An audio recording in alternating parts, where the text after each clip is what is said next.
Hi guys, it's me ChazzaHD and welcome to race day for the 2023 Miami Grand Prix. Hope you're all doing well. Hope you've all had a good or great weekend so far.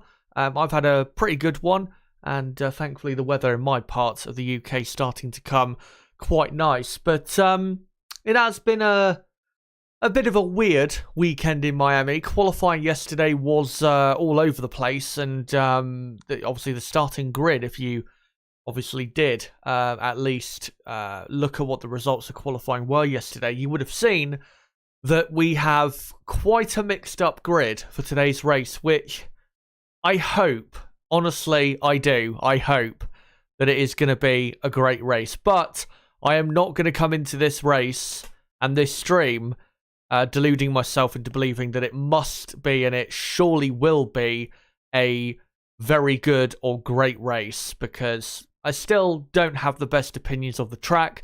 Of course, let's remember DRS zones have been shortened since last year, so don't expect a ton of overtaking, but with certain cars out of position, that might actually make things more interesting and make those faster cars have to work even harder than they would have done before. But yeah, very mixed up grid. Of course, we'll get into that soon enough and how things are looking for the Miami Grand Prix. I just want to say quickly, yeah, hope you're all doing well, and yeah, no matter what time it is in your part of the world and where you're watching from, hope you'll be joining me, obviously, in watching along and possibly, if it is a good race, of course, enjoying the 2023 Miami Grand Prix. Just wanted to update you guys as to the weather, because so far this weekend, it's been very hot and sunny, as it normally is in Miami and in Florida. But, what do you call it? Last night, there was quite a heavy downpour of rain, which is washed away all of the rubber that went down on Friday and Saturday. And there has been some very small showers so far today. The chance of rain for the race is not that great. If we do get rain, it's likely to be like a 2-minute shower, 3-minute shower. It's not going to be anything like permanent, I don't think. Because that's just the way the weather is in that part of the world. One thing to let you guys know of, though, which is going to be very important to remember possibly in the race if this does happen, I think this is a mandated thing in America that, you know, with outdoor events, if there is a thunderstorm recorded, I think, within an 8-mile radius for you know, within 8 miles of the outdoor event, then that outdoor event, whatever it is, must pause for at least, I think it is 30 minutes to allow that storm or whatever it is to pass, maybe to the north or just pass by in general. So there is a chance of red flags. I really hope that doesn't happen, because it will really delay the race and make our enjoyment even worse. Obviously, having loads of delays does not help. Even if the actual racing itself is good, it doesn't help when you get massive delays on that. But yeah, in terms of the grip and the weather, not looking as settled, quite as settled as what we saw at the Miami Grand Prix this time last year. So, yeah, that could really spice things up. Again, I'm not going to delude myself and delude you guys into thinking that it will spice things up, but it is an added factor towards this race that maybe will cause something interesting to happen. And of course, with the rubber being washed away, it means the track surface is now going to be more like it was on Friday in practice 1. Also, there is quite a strong wind, I think, at the track today. So yeah, the weather not exactly at its best, not as great as it was on Friday, for example. So yeah, let's hope those things make for a good race. But again, let's not delude ourselves into thinking that it actually will, as we've got 1 hour and 55 minutes to go until the race starts in Miami. Now, before we go through all the teams, and I get more in depth into the teams and how I think they will get on today and how things could play out strategy-wise and all of that stuff, let's go through all of the data from qualifying and also from practice 2, with the long runs that took place in practice too, to understand what we could see in the race and who is looking quick maybe in certain parts of the track, and just in general what people's pace are like. Let's now get into that, but before we do, let's start with the results of qualifying. So Sergio Perez will start on pole position for the second time in 2023.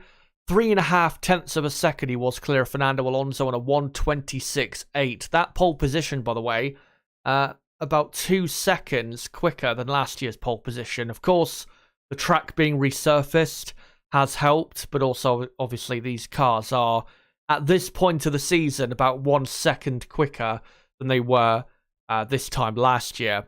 Alonso second on the grid, brilliant result for him, and I think Alonso has a really great chance at finishing on the podium for the 4th time in the first 5 races, which would be incredible for Alonso to have that type of consistency. Carlos Sainz did a decent job in 3rd. I think he would have been disappointed, though, not to be ahead of Alonso and on the front row for Ferrari, because Ferrari were looking consistently all weekend quicker than Aston Martin up until, obviously, Q3. Kevin Magnussen, 4th on the grid. Great to see him back in the top 10. Of course, we know that he is capable of being super quick over a single lap, but it wasn't until yesterday that he actually produced it in 2023. So great to see him 4th on the grid. And the Haas pace, to be honest, so far this weekend has looked very, very good. Just behind him, Pierre Gasly in P5. Let's make sure to shout him out for a brilliant effort. And 5th on the grid in the Alpine. Obviously, could have done better if he got ahead of Magnussen, but really, I think, to be 5th on the grid on the Alpine is quite a great result considering what happened a week ago in Baku. George Russell, 6th in the Mercedes. Of course, Mercedes are having a terrible weekend, and they are, this weekend, a midfield team. There is no doubt about it. Mercedes do not have the car to contend for a podium. Absolutely no way is that going to happen. Charles Leclerc obviously crashed at the end of Q3. That's what caused, really, this mixed-up top 10. And, very poor mistake, I have to say, at the end of qualifying, when he probably wouldn't have been on pole, but I think could have been maybe 2nd or 3rd on the grid. And, obviously blew that chance by putting it in the barriers. Esteban Ocon in P8, 5th and 8th for Alpine, a very good grid position for them. Max Verstappen, of course, did not do a lap time in Q3. That's why it says no time for him. And also no time for Bottas, because he also did not manage to do a lap time in the final part of qualifying. But with Max Verstappen, of course, made a mistake in his first Q3 run. And then on his second run, Leclerc caused the red flag. And Verstappen, as a chatter said yesterday in my stream, Max's mistake caused that bad luck to play its role. And Max, at the end of the day, was unlucky to a certain extent, but I think also does need to take quite a bit of blame for making, for the second year in a row, an error towards the end of the first sector in Q3. Great job, by the way, by Valtteri Bottas to get into the top 10. Don't think anyone expected that to happen this weekend. And for the rest of the field, Alex Albon in 11th. Great qualifying for him. One of the underrated performances, I would say, in qualifying from Albon. Hülkenberg in 12th. Not terrible, but given where his teammate is, a bit of a... he's been shown up a bit, I would say, has Hülkenberg. Lewis Hamilton, 13th on the grid. I think that's where his teammate started last year. And Russell is actually starting in the position Hamilton did last year. Of course, ended up 5th and 6th in the race. That would be a great result for Mercedes today if they were to get it, because I don't think they have the pure pace to actually get that result. They've been very poor this weekend. Zhou is in 14th. De Vries in 15th. De Vries doing decent to outqualify his teammate by a slim margin. Lando Norris 16th. By the way, the reason Norris, his gap to pole position is slightly shorter than De Vries is because Norris's Q1 time was actually just quicker than De Vries's Q2 time. That's why the gap is shorter there for Norris. Tsunoda 17th. Tsunoda, I think, disappointed he'll be that he didn't get into Q2, given that De Vries did, as Tsunoda maybe could have, fought with Zhou Guanyu for, say, 14th place if he produced a better lap in Q1. Lance Stroll 18th. The reason Stroll ended up in 18th is, I think, it's because Aston Martin only used one set of tyres for both cars in the first part of qualifying, which was ambitious, and it did not pay off for Stroll, and that's why he starts 18th. Oscar Piastri starts 19th, and Logan Sargent, the home driver, will start last on the grid. I know Sargent has never driven around here before, but I think Sargent's effort in Q1 and qualifying in general was just not good enough. 0.8 of a second pretty much away from his teammate. I think really he should have been mixing it with De Vries and Norris around 15th, 16th. I think that would have been, given that he's never driven around this track before, I think that would have been acceptable if he was around 15th, 16th on the grid. But 20th, given where Albon is just not acceptable there from Logan Sargent. But that is your starting grid for the Miami Grand Prix. Very mixed up, and I hope it makes for a interesting race. Let's get into some more data, though, from qualifying to see where certain teams were quick and where certain teams were not quick. We'll start with the first sector, which is all about aero, and obviously lots of high-speed corners in that first sector. The Red Bull, no surprise, they were the quickest team by 1.5 over Ferrari. And then Aston Martin, a couple tenths of a second back from Red Bull. Yeah, no real surprise, the first sector times there for those teams. Alfa Romeo, though, no idea where that pace came from for Bottas to be, and Alfa Romeo to be the fourth fastest team in the first sector yesterday. Brilliant speed from Bottas. Obviously had a great time here in Miami last year, where he was fifth on the grid, and if there wasn't that late safety car, I think Valtteri probably would have finished in fifth place. Clearly continuing that great form. Alpine looking decent, I would say, in the first sector. They'll probably be a bit disappointed they weren't on the pace of Alfa Romeo in the first sector, but they are at least ahead of Alfa Romeo on the grid. The Haas slapping at a decent speed in that first sector. The Mercedes, though, horrendous in sector 1. 0.4 of a second slower than the Red Bull in the first sector. And the first sector was thought to be the sector where Mercedes would be at their strongest, and they're actually probably at their weakest and mired, really, in the midfield. And that's why I say this weekend that Mercedes are a midfield team, because, I mean, look at those sector 1 times. They're slower by 0.2 of a second than Alfa Romeo, slower by nearly 1/10 of a second than Alpine, and only slightly slower than the Haas team. That's, that's a midfield performance from the Mercedes car in those high aero corners, and they were only slightly ahead of the Williams of Alex Albon. So yeah, Mercedes, incredibly poor handling car this weekend. De Vries and AlphaTauri, the 9th best team, and McLaren at the very back, half a second down on the Red Bull.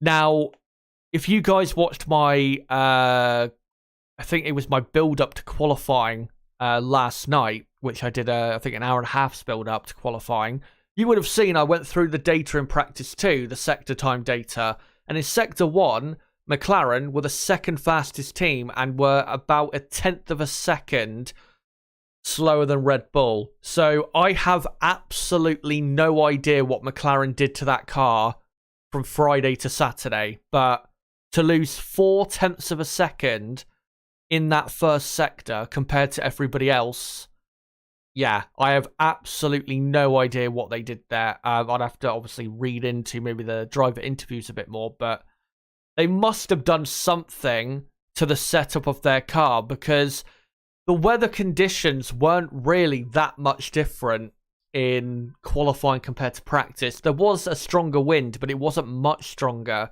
than what we saw on Friday. So yeah, I think that something they obviously have done to the setup of that car. It must be. That's my assumption. I'm not saying I know that for sure.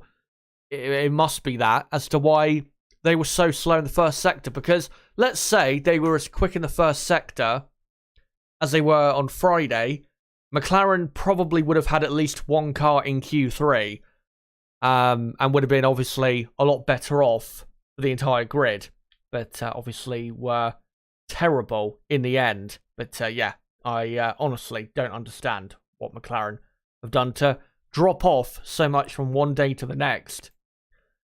The middle sector, which is really about, obviously, straight line speed for the long straight you have eventually going down into turn 11, and then you have quite a few slow pedestrian corners. That's really what Sector 2 is made up of, and that's what is important to get right. Ferrari were actually the quicker team compared to Red Bull, which I'm not sure is actually because Ferrari had say more pace down the straight. I think when I get to the speed trap data in a moment, I think you guys will see it probably wasn't that, because their maximum speed was actually pretty slow in qualifying yesterday, and I think it's more likely that they bolted on a bit more downforce to be quicker in the corners rather than on the straights, where in practice they looked about equal with Red Bull in that aspect, but it was in the corners really where Ferrari were losing the time. Of course, didn't deliver with that setup, and Leclerc saying after his crash that the setup was quite aggressive, and that contributed to a certain extent to his crash, but it was of course still his mistake. But yeah, Ferrari, Red Bull, the two best teams in that sector. Aston Martin, the third best team, just ahead of Mercedes. No real surprise there, to be honest. Alpine doing a good pace, pretty much around about the pace of Aston Martin and Mercedes in that middle sector. And then Haas F1 as well, looking good. Alfa Romeo dropping off a bit, but still lapping at a competitive speed. Bit disappointed Williams couldn't lap any quicker in the middle sector. I would have expected maybe a tenth of a second better pace in that middle sector, given you have that long straight from turn 8 to turn 11, where it's on throttle for, you're on throttle for what, 15, 20 seconds, I think, on full throttle. So yeah, a bit disappointed there in the Williams. AlphaTauri all weekend have been slow in all of the sectors pretty much. And then McLaren, again, nowhere. 0.7 of a second slower than Leclerc in the middle sector. Again, I don't understand what was done to this car for them to be so slow. I mean, I know in the middle sector, with it being a bit more about straight line speed, obviously McLaren are going to be worse in that sector, but they're not just the worst team in that sector. You can see they're by far the worst team in that sector. Just, yeah, really unbelievably bad pace from McLaren in the end. And because they lack the straight line speed still, of course, that means that they're going to struggle really to overtake anyone in this race, even if they do have better pace. And then for the final sector, which is obviously one long DRS straight and then a hairpin, and then the exit of that corner, you're full throttle up until the finish line. Red Bull and Aston Martin on the same pace. Ferrari just a tad behind. Haas doing very well in that final sector. Not surprised, though. Of course, they do have the Ferrari power unit, which is quite powerful. Alpine doing well. Alfa Romeo doing well. Mercedes, I have to say, surprising there. Quite a bit slower than Aston Martin. Of course, same powered team. Or powered, you know, how do I say this in clear English? Similarly powered, of course. I'm sure Mercedes as a works team have more maybe engine modes they could use, but for them to be 0.2 of a second slower than the Aston Martin in that final sector is quite worrying, because it is a pretty simple final sector, I have to say. Williams as well, again, disappointing given how flat out that final sector is, that they weren't really lapping that quickly. Would have expected, again, them to be probably a tenth of a second at least quicker in that final sector. So I think Williams probably had the potential. Maybe it's just a setup thing. Maybe they just put a bit too much wing on their car, a bit too much downforce. And maybe that's what cost them having good pace in the middle and final sector. But I think the potential was definitely there for Williams to get into Q3. McLaren, not really surprised. They're down near the bottom. I don't think there's anything wrong with their final sector. But really, it's the first and the second sector where McLaren was so bad. And AlphaTauri, once again, towards the bottom, and actually at the very bottom in the final sector. AlphaTauri, by far, have the slowest car this weekend. I don't think there's any doubt about that. So that's all the sector time stuff. Let's get into the speed trap stuff. So this is the best top speeds by team. And the speed trap that is recording this data, I believe, is at the... it's just before the braking zone, I think, of turn 11 on the second DRS zone around the track. Between turn 8 and turn 11. I believe that's where the main speed trap is. Red Bull and Williams, no surprise, they're the two fastest teams. Very slippery cars they have. Alpine, right up there as well. And that's clearly a big reason why they're having a good weekend. Haas as well, looking good in that aspect. AlphaTauri, good top speed, but no pace other than that. Alfa Romeo have a good top speed. I think Aston Martin, with their top speed, with it being a lot more competitive than usual, I think they have probably trimmed the downforce to a certain extent off their car to be a bit more competitive in the middle and final sector. I think that's why Alonso was so quick in the final sector. Mercedes as well, to a degree, running probably a tad less downforce than they would normally to try and be competitive in that middle and final sector. McLaren, I think that's probably what they did as well. And my guess, in terms of not their middle sector being so poor, McLaren, but their first sector being so poor, is that they probably trimmed maybe a tad bit too much downforce off their car to be a bit more competitive in the middle and final sector. And that costs them quite a bit with the handling of their car. Certainly in the first sector and most likely for the entire lap. Again, not saying that that is indeed what's happened. That is my best guess. But then Ferrari at the very bottom, nearly, 7 kilometers an hour slower than the Red Bull. And yes, slower than all the other teams. Now again, I believe when Leclerc's talking about the setup being aggressive, I think Ferrari have decided after practice where, again, in the highest speed sections, Ferrari were lapping at pretty much the same pace as Red Bull. But then in the corners, Red Bull had a clear advantage. I think what Ferrari decided to do is put a bit more wing on their car and really be aggressive with their setup in the corners, and especially in that first sector. And I think that's why Leclerc probably attacked as much as he did to get the best out of that setup. But, of course, went too aggressive, and that's what ended his session in the end. But still surprising to see them down there, but I do think, again, it is probably a setup choice. And if that is indeed the case, that they've got a bit more wing on than other teams have, that might just help them manage their tyres, which we know is an issue for them. And as we'll get to in a second, on Friday, their race pace was especially bad, especially compared to Red Bull and Aston Martin. So might just help their performance there. And talking of their race pace, let's get into that data from FP2 and the go through the team-by-team ranking in terms of who was the quickest and who was the slowest with their average lap times from the long runs. And here they are from practice 2. So Red Bull out on their own, 1:32.3 they were doing, half a second quicker than the next car being the Aston Martin.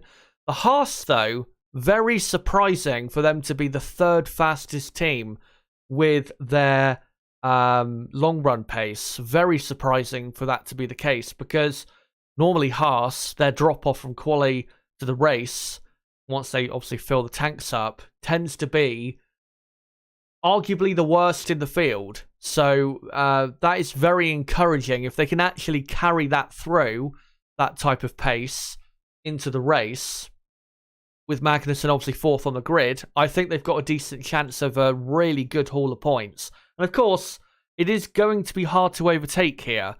So, yeah, I think Magnussen has got a decent chance of a good amount of points for the Haas F1 team. Ferrari, though, you can see 1 second per lap they were slower than Verstappen in the Red Bull.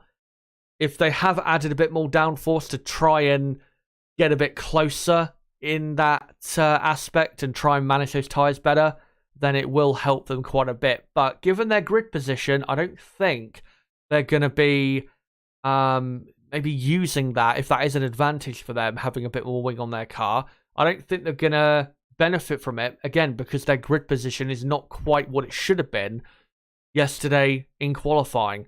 From Friday, McLaren and Williams were only just a couple tenths of a second slower than Ferrari. McLaren and Williams on the same pace. But, of course, Williams have much better track position, so Williams should be better off than McLaren today. And then Alpine were just a couple tenths behind them.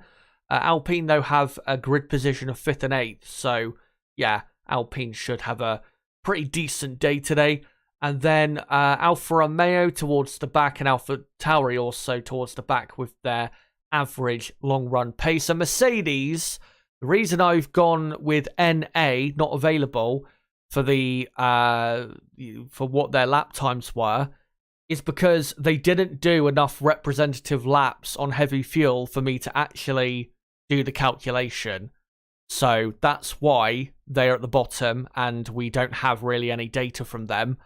So they're an unknown, but my best guess is they're probably around Norris and Albon in the McLaren and Williams in terms of average long-run pace. So, you know, not great, but nothing absolutely terrible is what it'll be probably for the Mercedes team. And maybe they'll be on the pace, if not slightly slower than Ferrari. Ferrari really do struggle with their tyres. But, yeah, they are a bit of an unknown, the Mercedes team, for this race in terms of what they can do on heavy tanks. But, yeah, that's the average long-run pace from Friday.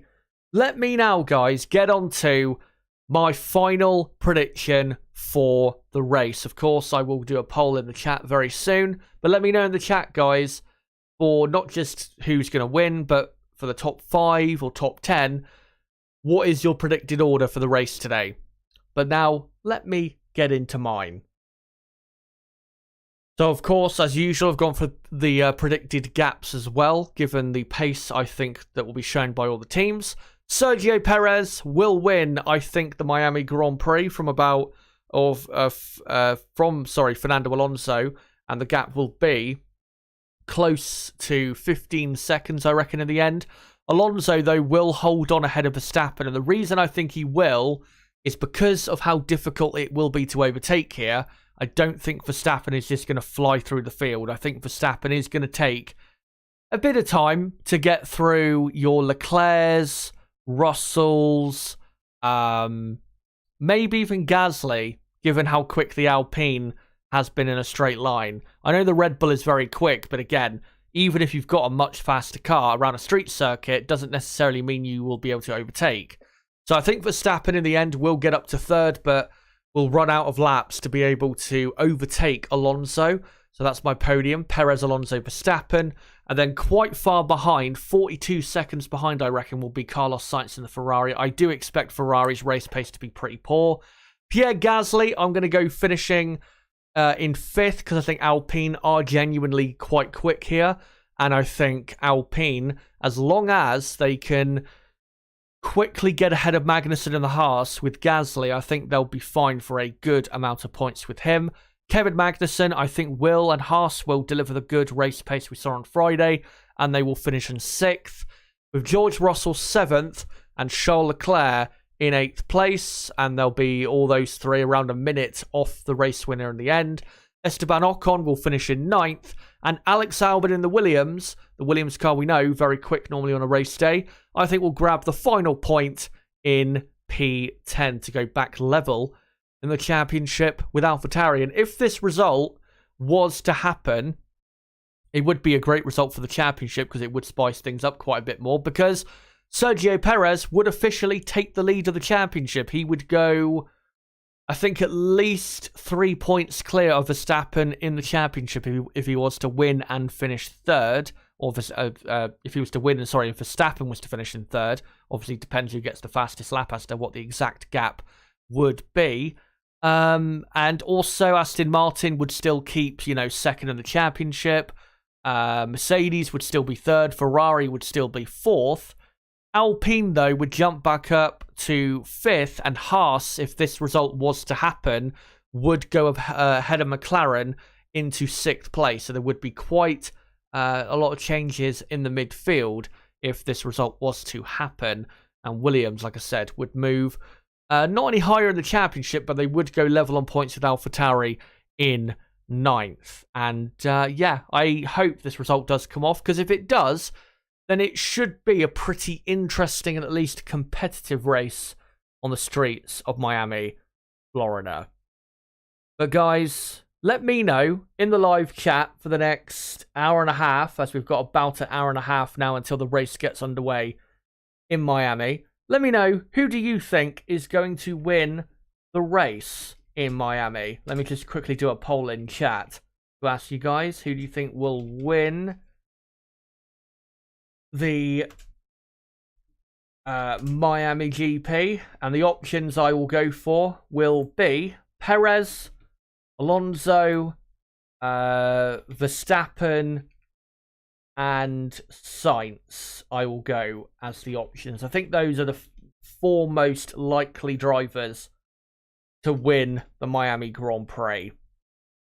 So there you go. There's the poll. Make sure to vote and let me know. And of course, right before the race starts, I will get to the results of that poll to obviously let you all know who the majority of you think will end up the winner.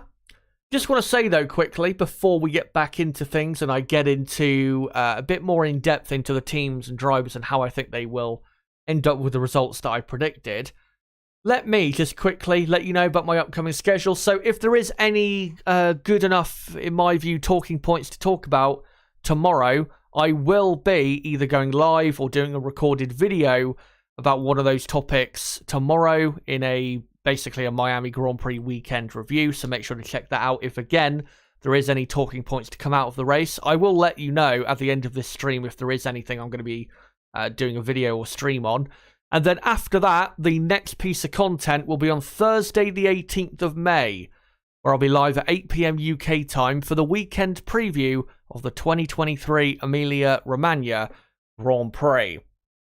Make sure, of course, to join me for that. And, of course, if you are new to the channel, don't forget to subscribe for more content like this. Because, of course, we do race and qualifying watch-alongs for every Formula 1 race in 2023. As you can see there on the screen, hour and 27 minutes to go until the race starts in Miami.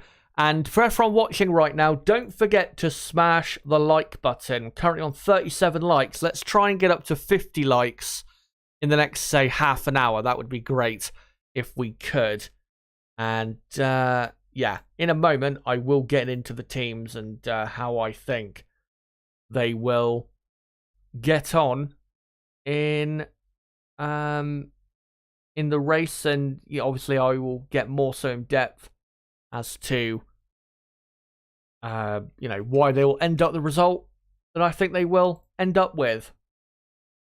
But one thing I want to do quickly is see what Pirelli's prediction for the best race strategy is today. Because, of course, if it is a dry race, tyre wear should be certainly a factor at this Miami Grand Prix. So I just want to see what they think the tyre strategy, the best tyre strategies will be.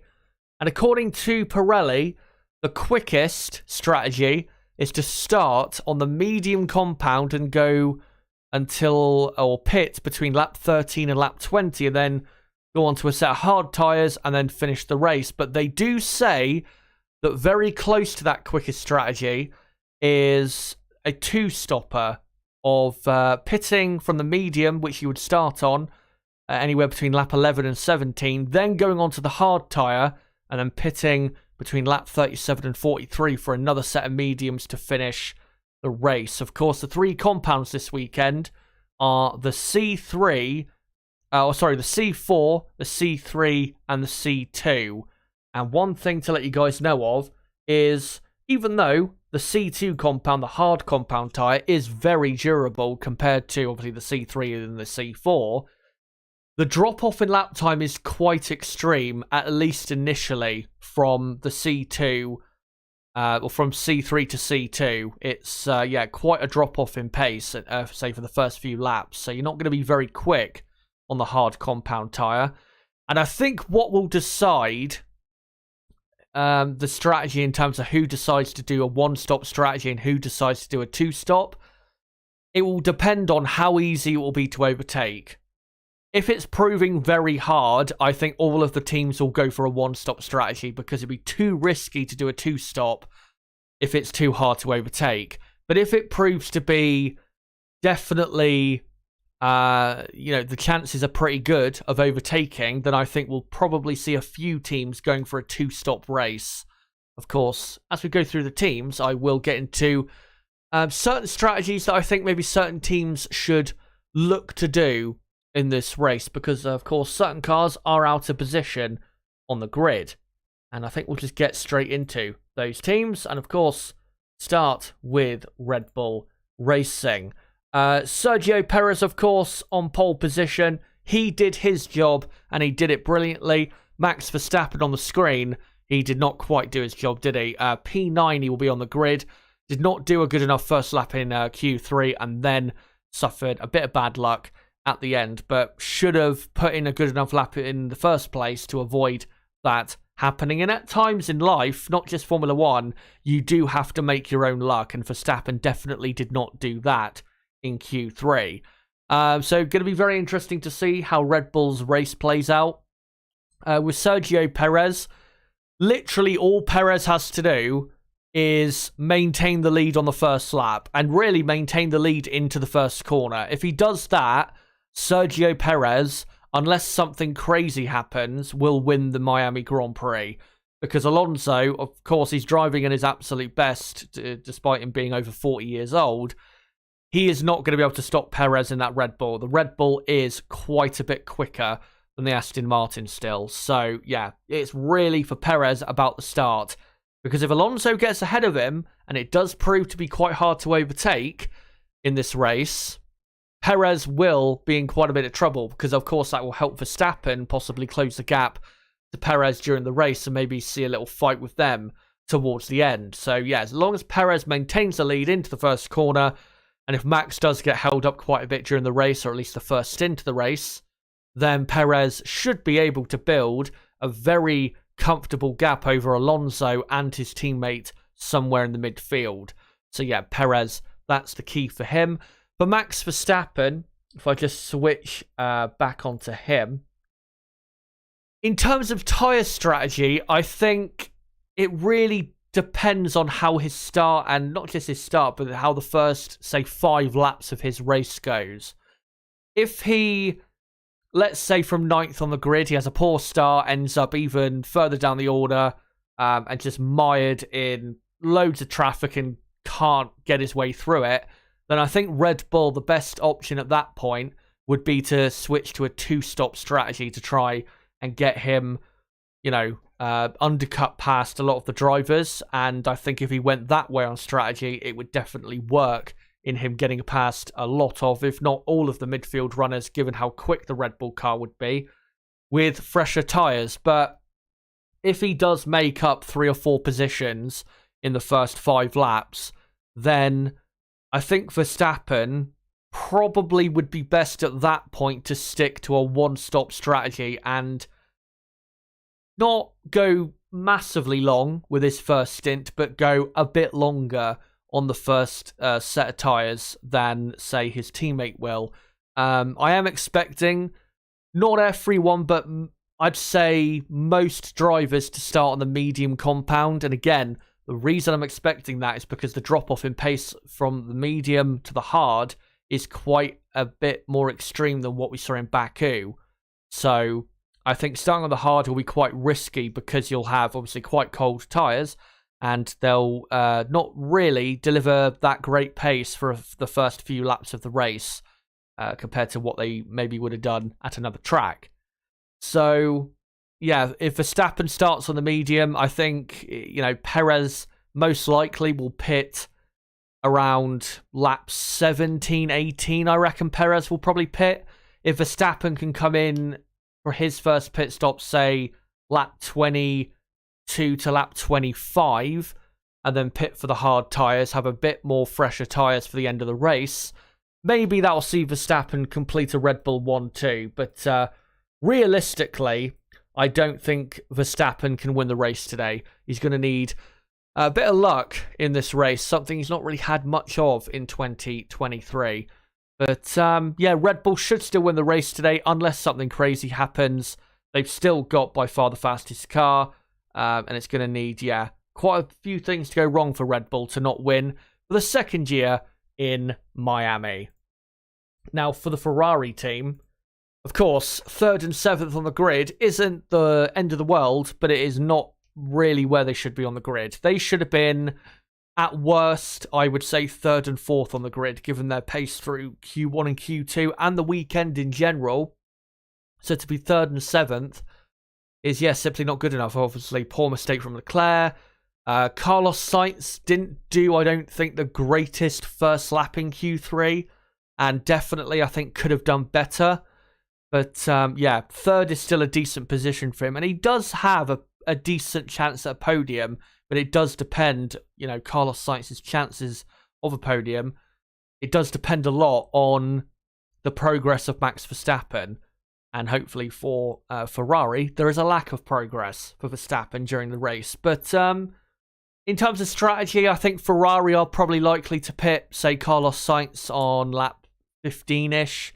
Leclerc, I think, probably will be on the same strategy as Sainz, and I think Ferrari are probably going to try and do a one-stop strategy, because even though their tyre wear will be a bit worse than others, I don't think they can gain really that much out of doing a two-stop strategy, given their pace this weekend compared to everybody else. So I think it will be a pretty simple one-stop strategy for them, but they will still have a bit worse tyre wear than the other team. So don't expect miracles, Ferrari fans, in this race today. Carlos Sainz, I think, will finish in 4th place. I think eventually Verstappen will, either in the pit stop phases or on track, will be way too quick and jump past.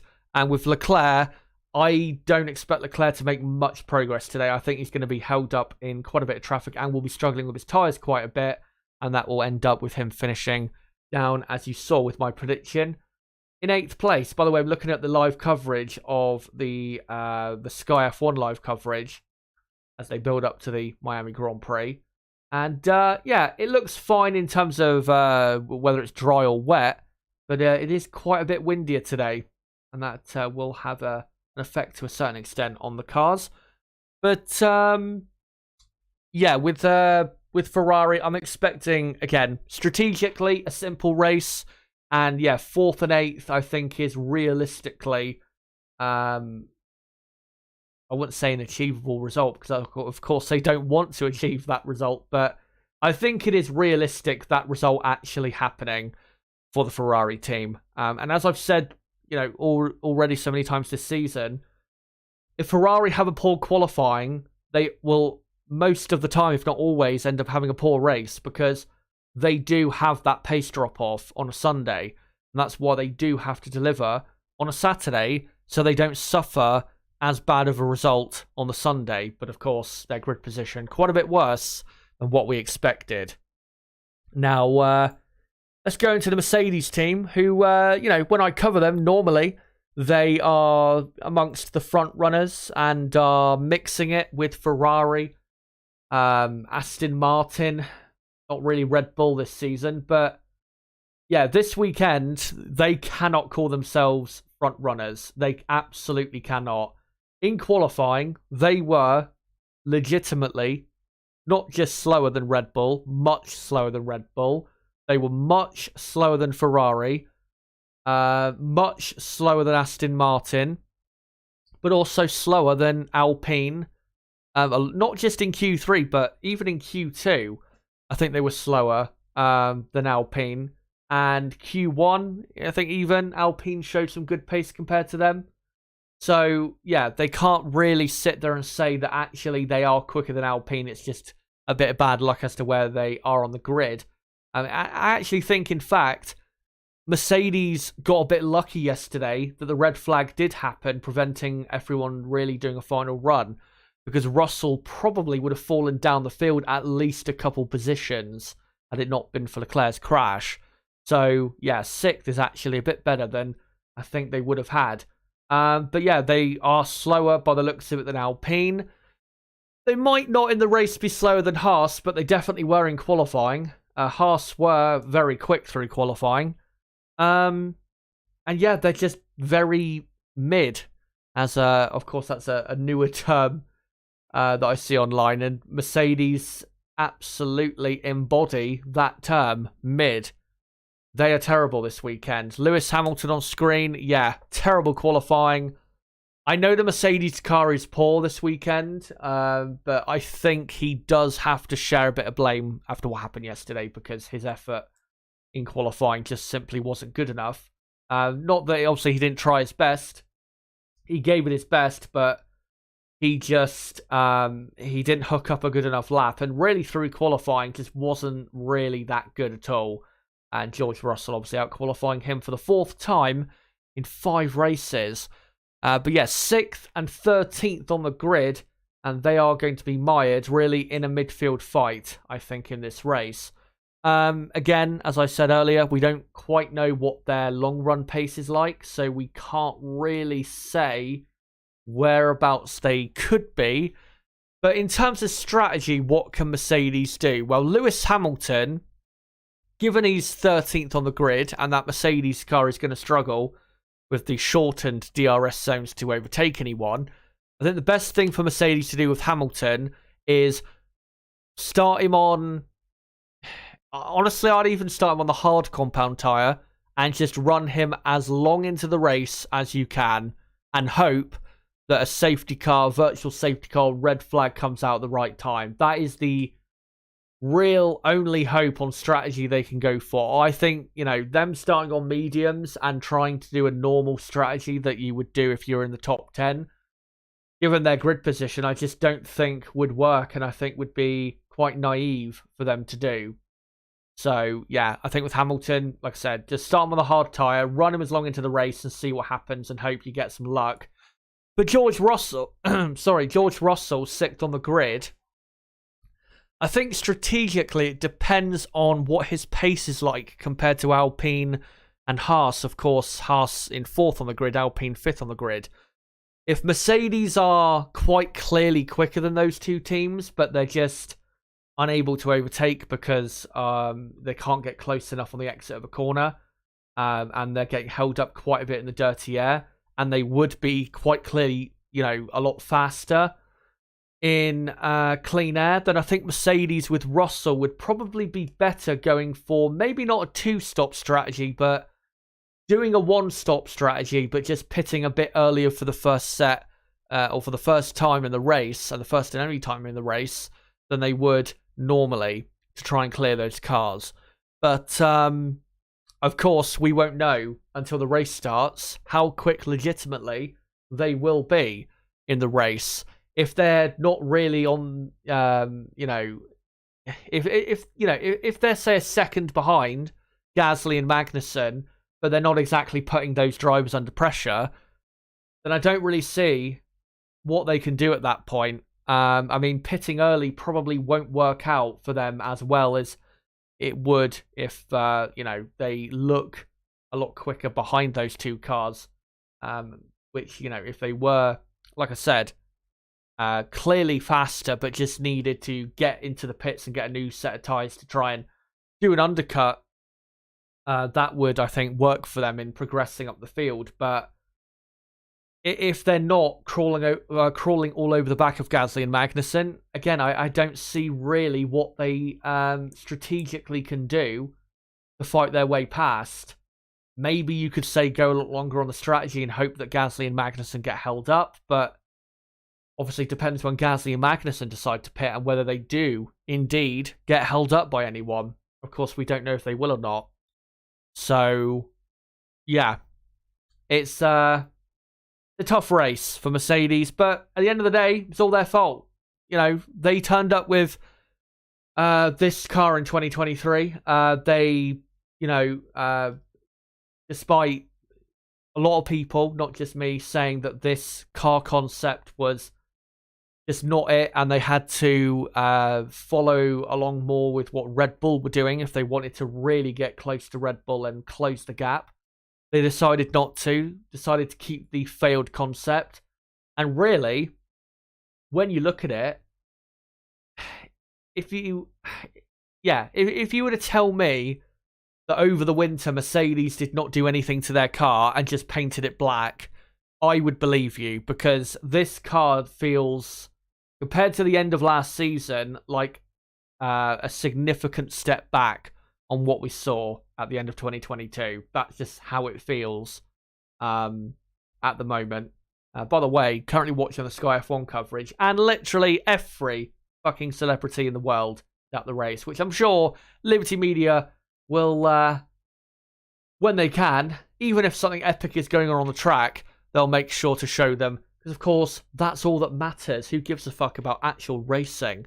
For Mercedes, it's all their fault as to why they're in the position they're in. And to be honest, given their performance yesterday, and also their performance in Baku, I don't have much faith in them improving this car at Imola with these new upgrades that are coming. Toto Wolff has made sure to temper, or dampen rather, expectations by saying, it's not going to be a completely new car and that they're still going to be quite a bit behind Red Bull. Given how much of a failure Mercedes have been with this new era of cars since the start of 2022, how can we trust that they're going to suddenly turn up at Imola half a second at least quicker and be a lot closer to where they should be? I really don't think we can sit here and trust that that's going to happen. A lot of it depends on whether these upgrades are actually going to be clear evidence that they are veering away from the zero pod concept that they obviously went for at the start of 2022 and they've still stuck with. If they're still clearly using that concept, then I really don't see where they'll go with this car. So yeah, if you're a Mercedes fan, I would say at this point, have a certain amount of faith, because there are still some really good people that work there and are capable of better. And I think definitely with James Allison back on board properly, I think that will help them in the long term. Maybe not in the short term, but in the long term, I think it will.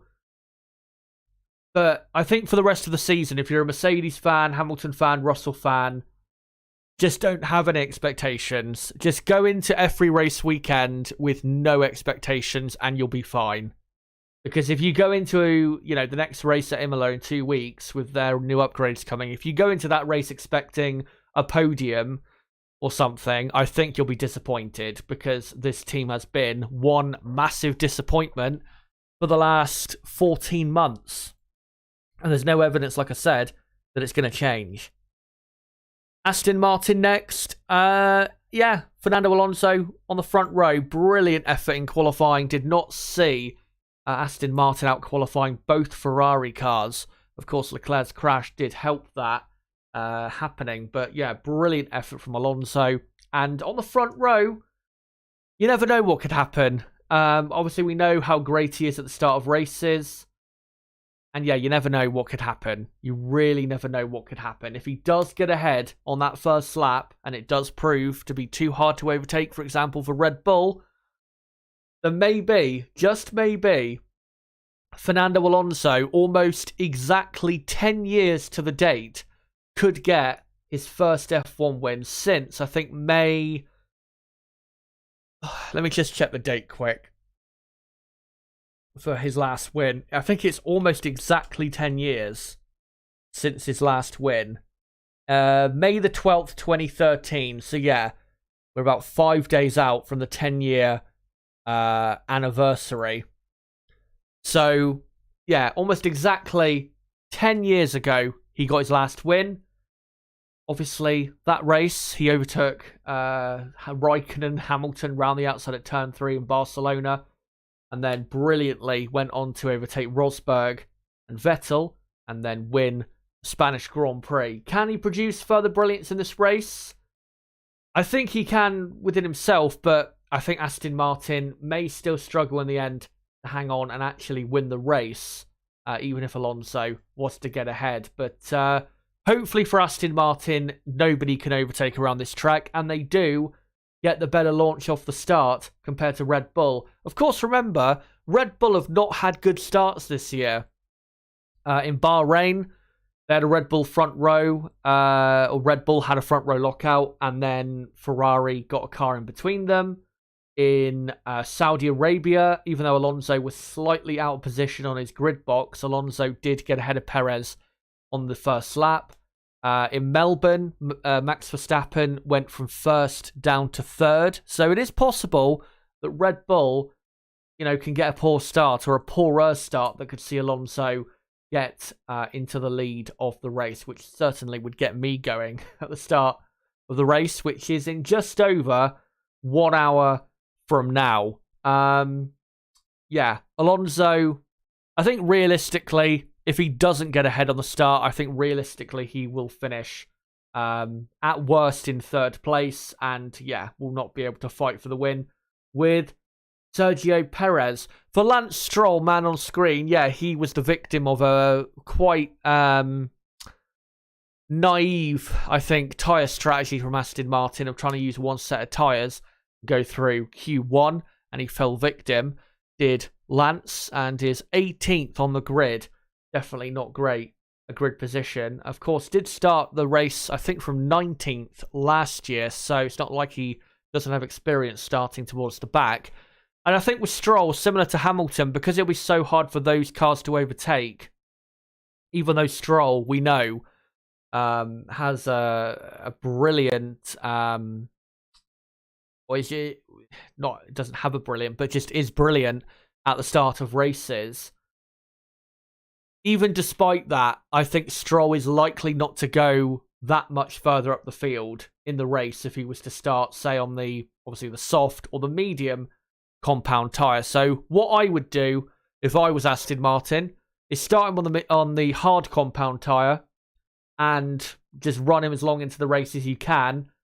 If there is no safety car or virtual safety car or red flag, I think probably running him until, say, lap 35, lap 40 out of 57 would probably be the best thing to do to give him very nice, fresh, medium tyres to attack at the end of the race. But from 18th, I can't see him scoring points. I really cannot see him scoring points because I think it's just too far for him to come from. He's going to need a massive pace advantage, whether it's because Aston Martin looks after his tyres a lot better or has a tyre advantage, whether it's fresher tyres or just on a better type of compound. I think if they don't have that, I just don't see them finishing the points. And with Lewis Hamilton, I think the reason he doesn't finish in the points for Mercedes is because unless he has a massive tyre advantage or pace advantage for whatever reason, I don't see him scoring points because it will be a struggle for those teams to overtake any cars in the race, given their lack of power. But Aston Martin definitely, I think, will head for the podium, and Lance Stroll will head for something. Let's hope he just doesn't head in the barriers. And now, with about an hour to go until we get into the race itself, let me go through the rest of the teams, and then we will go to your comments, guys, in the chat, because I know you guys having your say. And I'll make sure to get to your comments very soon. We'll go on to the midfield teams. Alpine, very good grid position, 5th and 8th. And, despite that grid position, you may think that they're probably just going to get overtaken by Russell, Leclerc, Verstappen behind, and will finish, nowhere near where they started on the grid. I don't think that's the case. I think Gasly can finish around 5th, 6th in this race. I think Alpine have got good enough pace for that to happen. Remember back to Australia about a month ago, Gasly was about as quick as Mercedes, Aston Martin, and Ferrari during the race. So it's definitely possible that Alpine can show good enough race pace to fight with at least Russell and Leclerc in the Mercedes and Ferrari respectively. The real key, though, for Gasly, who is starting in P10, is Kevin Magnussen. If he gets past Kevin Magnussen on the first lap, or just as soon as he can, that will massively help his race. Because if Haas do actually end up, or it does turn out that they're struggling to look after their tyres, Gasly will probably then be more likely to fall victim to the Ferrari and Mercedes cars behind. But if he does get ahead of Magnussen at the start, and Magnussen can, say, back up the cars behind, it can allow Gasly to pull away and maybe, remain not too far away from Carlos Sainz and the Ferrari ahead. And if Sainz, as he does sometimes, really lacks race pace, then maybe Gasly can, inch up on Carlos Sainz during the race. But really, again, the key is Gasly getting ahead of Magnussen as soon as possible, because Magnussen, I think, is likely still to hold up Gasly during this race, given how Alpine have looked so far this weekend. And with Esteban Ocon, 8th on the grid is a decent starting position, but given where his teammate is, obviously not as good as it would have felt if qualifying was a bit more normal with the results yesterday. Ocon, though, will still finish in the top 10, because outside the top 10, I think, again, Hamilton and Stroll just won't have the straight line speed to overtake cars and to get into the points. And other than Hamilton and Stroll, I can't really see any other cars really troubling Ocon that much for a position in the top 10. So yeah, Esteban Ocon I've gone for in P9. Gasly I predicted in 5th, because I think he will get ahead of Magnussen, whether it's at the start or later on the first lap. And will finish, I think, in 5th place, because I don't think Mercedes have got the pace really to make really any progress in this race. And I think Leclerc and the Ferrari will struggle with his tyres and will struggle in traffic. Gasly, I'm going to go in 5th. And if they do get the Alpine, that would be a great result, and they would really roar back into life after what was a really bad race last weekend in Baku.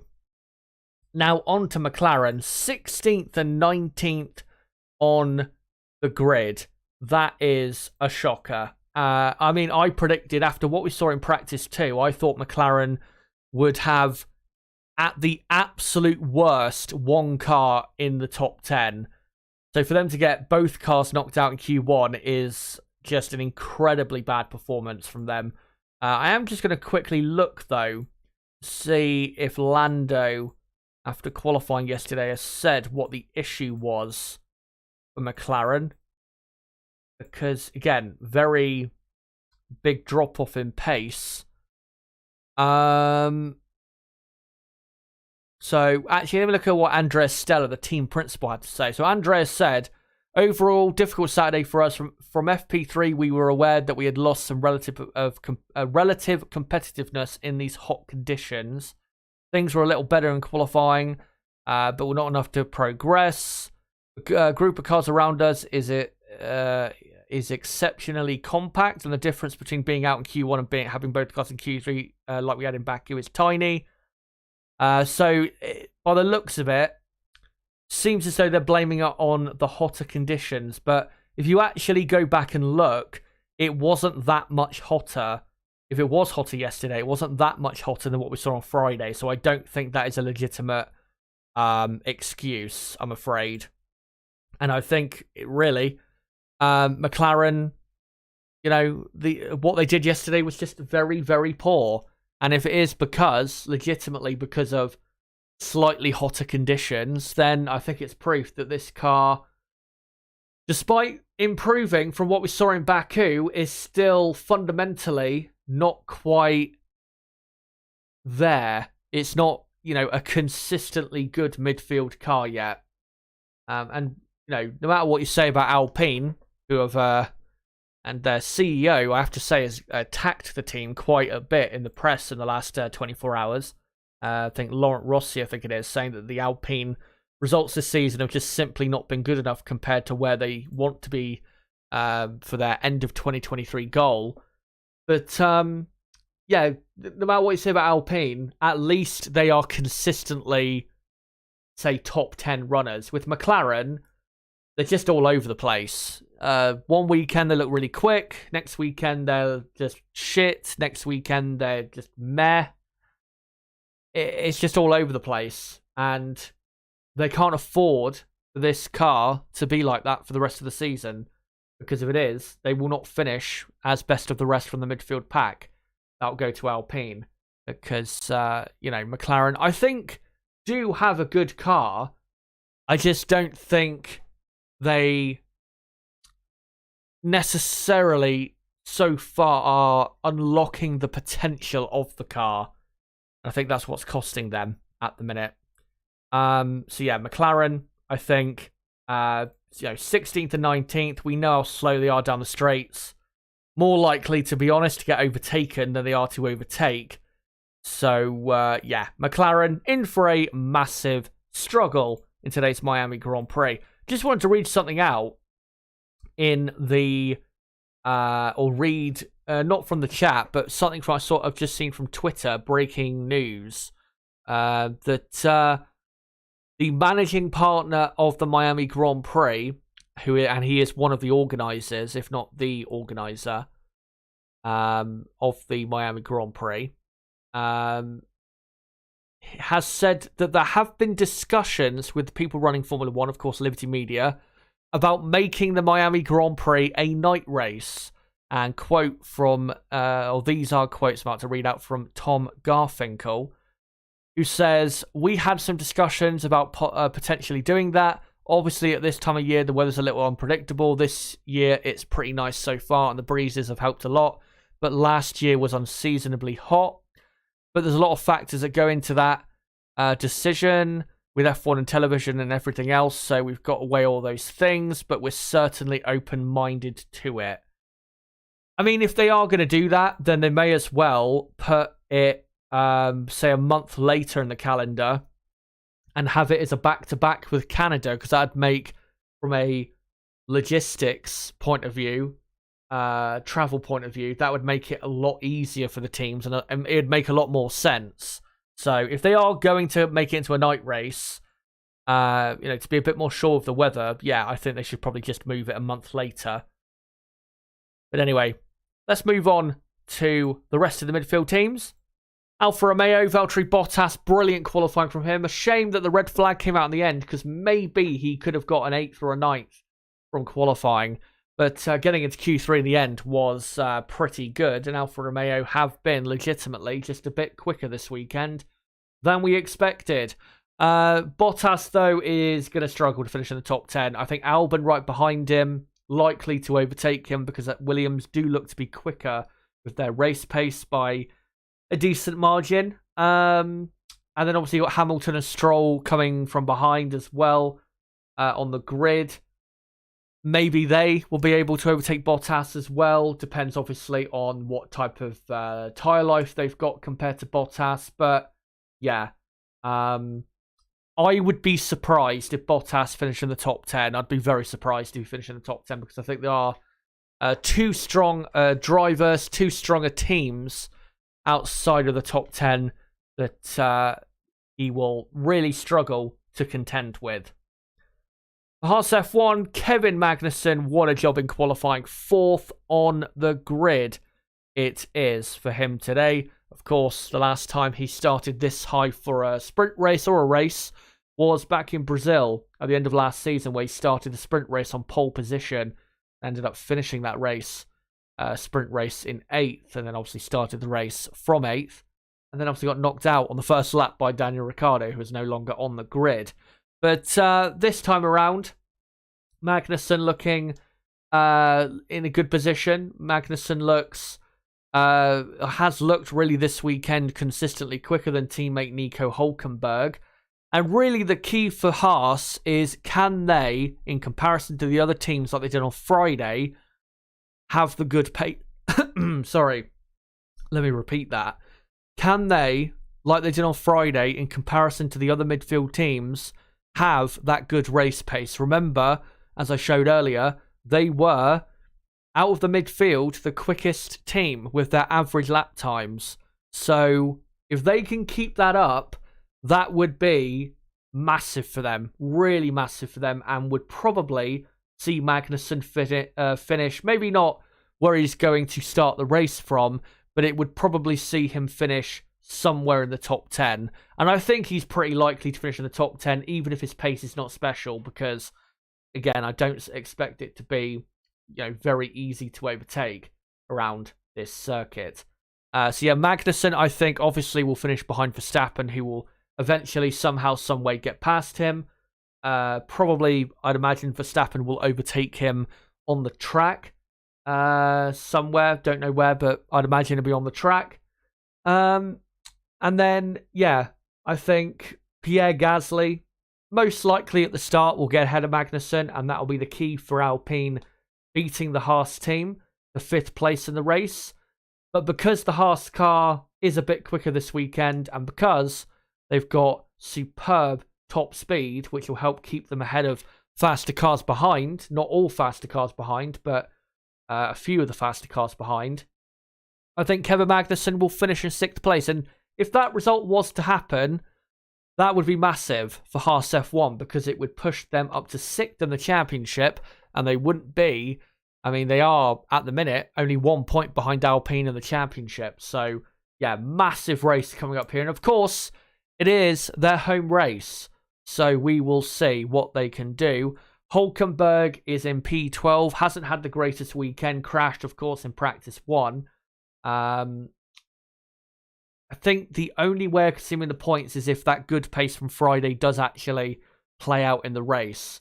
If it does, then maybe Hulkenberg will finish in, say, P10 or a P9 in the end. But if there is a drop-off from what we saw on Friday, I think, yeah, most likely Hulkenberg finishes 13th or 14th in today's Miami Grand Prix. But yeah, Kevin Magnussen, I think, will finish in the points. My prediction is 6th. Let me know in the chat whether you think that will be the case. Looking at the broadcast at the minute, mostly cloudy. The sun is peeking through when it can. Still a bit of a breeze, but I can't see anything that suggests that we're going to have rain, like proper rain, anytime soon. Maybe there is a couple clouds that look like they may produce, a light shower, a very light and quick shower, but yeah, I can't see anything producing anything massive that would cause the race to really become mayhem in Miami. And let's just quickly go on to the final 2 teams. AlphaTauri, slowest team this weekend. They have no chance of points. Again, Tsunoda will be disappointed that he didn't get ahead of De Vries on the grid. But good to see De Vries a bit more with it than he was in Baku. But yeah, AlphaTauri do have the worst car in Miami. And for Williams, Logan Sargent on screen. Yeah, he underperformed, I think, quite a bit in qualifying. I think he should have been at least in the higher echelons of Q1 if he was to be eliminated in Q1, rather than being last on the grid. And 0.8 of a second away from his teammate is simply not good enough. For Alex Albon, 11th on the grid. Let's just quickly go to him. There you go. Yeah, 11th on the grid. Maybe not the absolute best he could have done in qualifying, but it is a good position for him to be in, because Williams have got the pace from what we saw on Friday and we've seen all weekend, I think, to probably finish in the points. And I do think he will finish in P10. I think he'll get the better of Valtteri Bottas. Albon has had a better season so far compared to Bottas, and I think that's why Albon will be in P10. Logan Sargent probably will make progress, but not a lot. He'll probably finish in like 17th place or something like that. But yeah, if he was to finish in the points, he really did need to have a good qualifying, but did not have one at all. But those guys are all of the teams, and those are all of my thoughts as to how they'll all get on in this race, coming up in 45 minutes time. So guys, for the next 45 minutes, let me know in chat, who do you think, of course, will win the race, finish on the podium, and even make sure to give me your top 5 or even top 10 prediction for the race today. Of course, I will get to your comments very soon. And I just want to say again, if you are new to the channel, don't forget to subscribe for more content like this, because we do watch-alongs for every Grand Prix of the season. And don't forget to smash that like button if you have not already. We're currently on 65 likes. Let's try and get up to, say, 75, 80 likes before the race starts in 45 minutes. That'd be great if we could do that. As I'm just looking at Lewis Hamilton on his way to the grid. And one thing that will help the tyres today is cooler temperatures, and that might help pretty much everyone do a one-stop race today. But it will still be tough to a certain extent, because it is still very warm, the air. It's not as warm as it was yesterday or on Friday. But, yeah. That might just help the tyres a bit. We'll see, of course, whether, the sun comes roaring out, which of course could really increase the temperatures. But let me just go into the live chat and see what you guys have to say. Francisco, good to see you, mate. I haven't seen you in a while. Says, hello, Chaz. I'm not following F1 at the moment. I'm fully transitioned into endurance racing, but came here just to say hi. Hello to you. And yeah, great to see you after what feels like quite a while. And yeah, I hope you're enjoying endurance racing. Obviously, I'm not paying much attention to it. I know it's a bit competitive in WEC at the minute with, is it Ferrari, Toyota, I think. So, yeah. Hope you're enjoying it. And great to see you. Jazztastic says Checo, Verstappen, and Alonso top 3. Robert Perkle says, Chazza, thank you much. Thank you very much. Better, I think you know what I'm saying. Yeah, I do. Blue Flag Alpha says, hope I can stay awake till the start of the race. If not, then thanks for the stream. No problem. And yeah, hopefully I can maybe keep you awake until we get to lights out. Blue Flag Alpha says, night racing USA means it'll be around late morning for me, which is good. Yeah, it'll be better for people in the eastern part of the world, definitely. And people on those, time zones. I mean, to be honest, I would probably prefer a night race as well, because on a weekend, I mean, I do obviously like doing watch-alongs, and I still like F1, despite, of course, some of the stuff I was saying on Friday. But I do prefer on a weekend to have stuff to do in the day that isn't necessarily to do with F1 and, say, YouTube. So, yeah, I wouldn't mind that at all. I mean, if it was a night race, the race would have to start, instead of 8:30 p.m. UK time, it would start at, 1 a.m., 1:30 in the morning UK time, something like that. Maybe even later. So, yeah, I wouldn't mind that. I mean, yeah, it'd be a bit late night. But, yeah, a lot of people in the UK. But for me, personally, I wouldn't mind that at all in terms of the timing. As Ferrari mechanics pushing Charles Leclerc's car onto the grid and getting it into its grid slot. Here comes Yuki Tsunoda's car. There is going to be a difference, by the way, if you are watching the live broadcast with the pre-race ceremonies. They're going to be doing driver introductions. I think like they did with, was it Bruce Buffer a few years ago in Austin? I think they're going to be doing something similar to that. And they're going to be introducing the drivers in championship order from last to first. Yeah. Thankfully, I won't have to watch something so cringeworthy, but maybe you guys will have to suffer that fate. But let's look for some other comments here. Paulie says, Zach Brown is hopeful that with the wind tunnel, the 2023 car will be the best pace car ever. Jazztastic says if Perez wins, he'll be leading the championship. Yep, that is true. If Sergio Perez does win today, then no matter what Max Verstappen does, even if he finishes second, gets fastest lap, Perez will go into the lead of the championship because he'll have more race wins than Verstappen. So Perez and his job today is simple. McLaren from races. I'm not expecting anything from Merc this season or next, to be honest. Toto has just become a billionaire too. He has nothing more to prove. I think it's time for new blood from the top. That's another thing I was thinking of maybe talking about. Maybe you guys can let me know what you think of this. But obviously Toto Wolff, I think, is a good F1 team boss, but he's never had to lead a team out of this position. Mercedes, obviously in 2014, 15, 16, they were incredibly dominant. Then became less dominant, but still were the best team. Then became more dominant again. But this is the first time Toto Wolff has led a team that, has had a massive downfall and downgrade down the grid. Can he, and is he, capable of leading the team back to where it was? We have no evidence to suggest he can.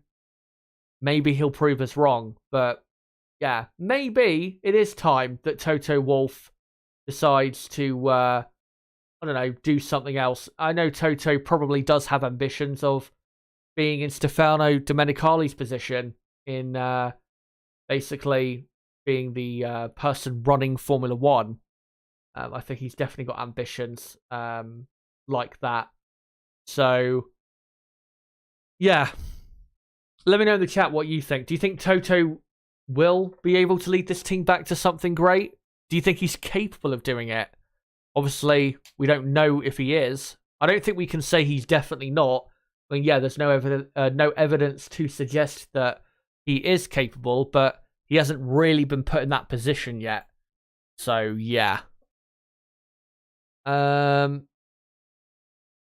Will F1 Gaming says Mercedes are just inconsistent. Second fastest team in Australia and battling Alpine and Haas this weekend. Yeah.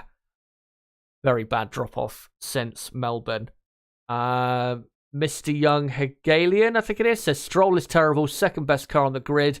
And his car, or he is out of Q1. His excuse was he just didn't feel the speed. Crazy. Anyway, Max will win. I wouldn't say sorry. I wouldn't say the Aston Martin is by far, clearly, the second best on the grid. But, yeah. Even though Aston Martin decided to do what they did with their tyre strategy, I think he should have definitely done a bit better. The final lap he did was not an improvement, really, on what he did before. Hold on, let me just have a look on Twitter, because I'm seeing something quite interesting.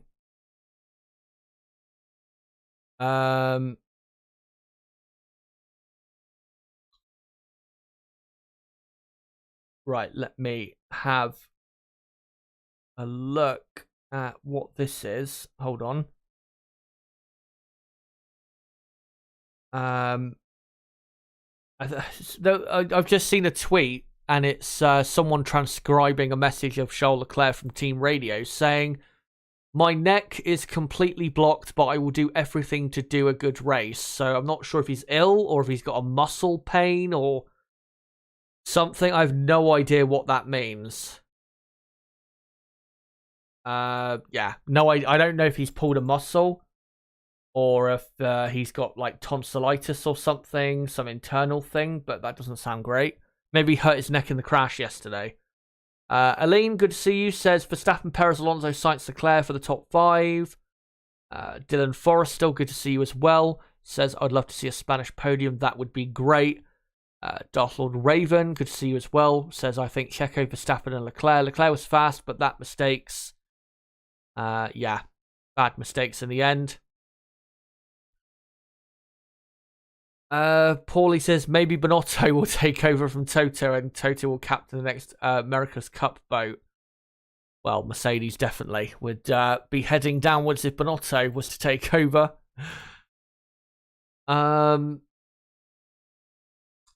McLaren F1 Race says, I'm not a Christian Horner fan, but he seems to integrate into the inner workings of the pit garage more than Toto.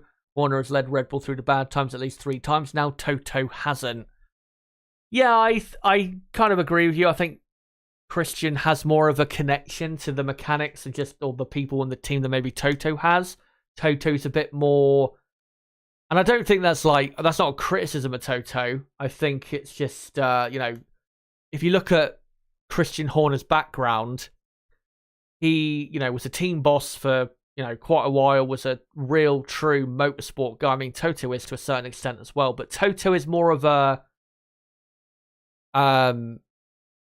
he's more of a financial how do I describe this? It doesn't sound... I'm trying to describe this in a way that makes sense, that isn't just completely wrong.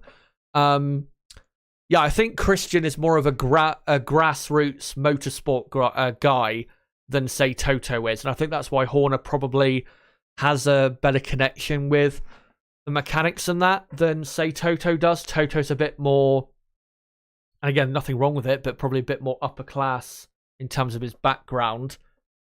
Just the way he is. And, obviously from a business side, Toto incredibly good at that side. So, yeah. Francisco says, I think Toto and Christian have different ways of doing their thing. Both have been proved to be successful in their methods. True. I think Horner, though, definitely... I don't know, people, will compare them all the time, but I think Christian Horner is, without a doubt, the best team principal in Formula One. I don't think it's even really a debate, because if you look at what Horner has had to lead Red Bull through, ever since, Red Bull came into Formula One in 2005, I think he's done an amazing job, and definitely one of the best team principals Formula One's ever had.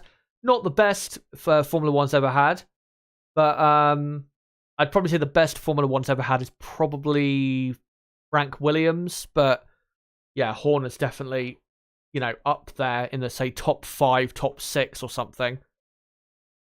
It's, of course, your, Ron Dennis, Jean Todt, Toto, I guess, Briatore, people like that. So, yeah, he's definitely in that conversation, of course. He's won, 6 constructors titles as a team boss. So, yeah, pretty successful. And, of course, those 6 constructors titles have been won in the last 13 years. But I'm just going to quickly, guys, mute my microphone, just have a quick drink and clear my throat. And I'll get back to your comments in chat. And one thing I will do quickly is post the link, the stream out again, on Twitter and on my community page. Because, of course, only half an hour to go. So the race gets going. So yeah, just give me a second.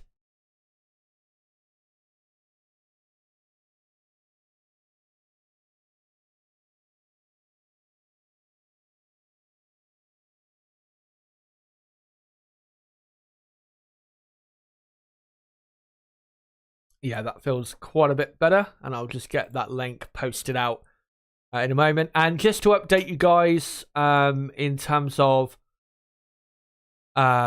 commentary, in case you didn't know, I will not be joined by Niblo tonight, because despite his best efforts, and he did try quite a bit to make himself available for the race watch-along stream today, he was unable to make it. I think he probably will be watching the race somewhere, or at least some of it.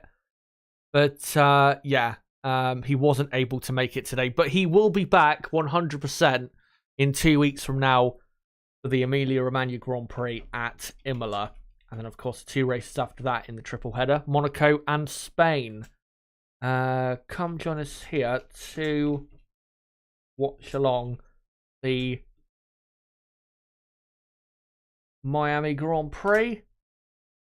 And I'll just quickly post it out on Twitter as well. And then we'll get into even more of your comments. And make sure, guys, to keep voting in that poll at the top of the chat to let me know, who do you think is more likely to win the race today? Is it Perez, Alonso, Verstappen, or Carlos Sainz? Right, come join us here to Watchalong, the Miami GP, and I'll just do a couple hashtags quickly. And there you go. And yeah, only half an hour to go now until we're underway in Florida. Let's see what you guys are having to say, though, in the chat. Let me find some more comments here if I can.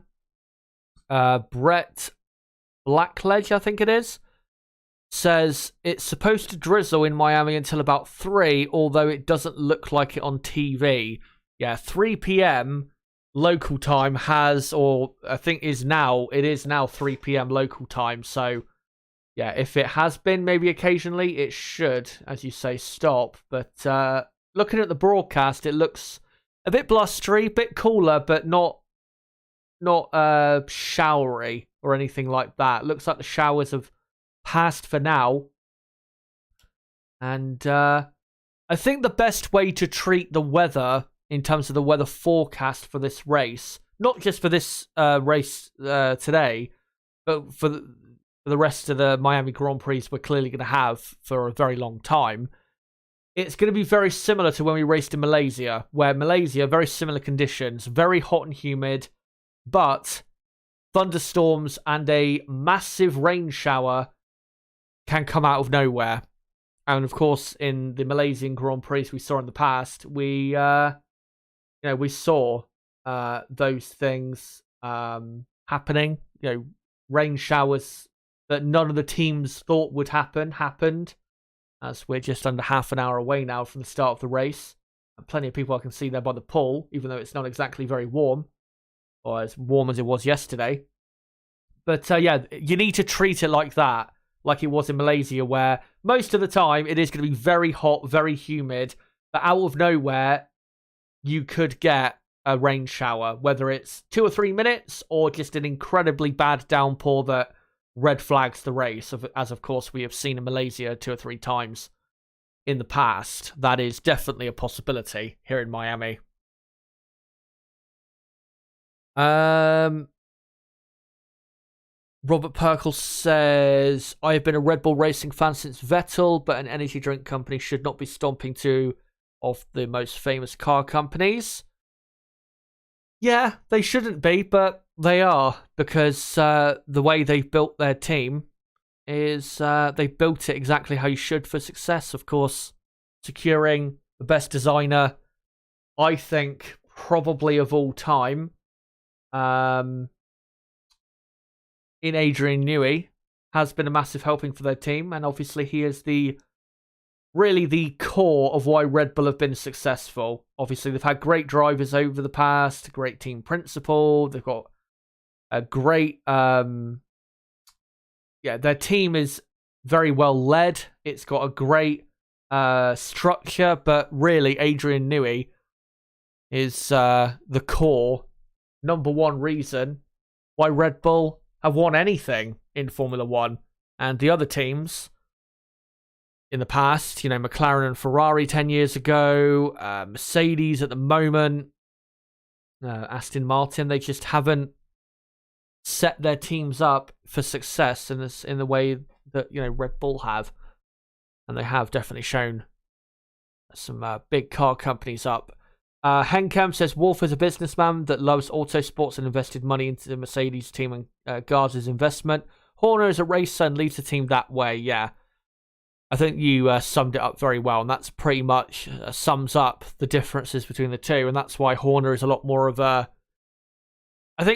he comes across a lot more of a normal person, like a more of just your average person than Toto Wolff does, because the way Toto presents himself and just dresses, he looks like a millionaire, multimillionaire, or a billionaire, when Christian Horner looks a bit more middle class, say, and a bit more, again, closer to your average Joe than Toto does. The closest person, though, to your average Joe is probably Gunther Steiner on the grid. given his what he tends to say. As just watching the grid walk, Martin Brundle ducking and diving his way through. Probably been told to go and find a celebrity. That's why he's motoring down the grid, and he's found Michael Andretti and currently giving him an interview. Good to see Michael at the race, and obviously Andretti want to be on the grid probably for 2026. Really hope they got on the grid. We should have more teams in Formula 1. I think we should have at least 2 more teams on the grid. Obviously Andretti would be great to have. Maybe if we can get another team from America, or even from the East, in Asia. Or even, another European team, as boring as that would be great. So, really hope Andretti can get onto the grid. I still don't see why Formula 1, shouldn't have them on the grid. Obviously, with their now partnership with Chrysler, I think, that they've announced, they're going to bring definitely a lot more value to Formula 1 and make Formula 1 better, whether it's from Liberty Media's perspective or from our diehard perspective, diehard F1 fan perspective. I think that's Venus Williams there.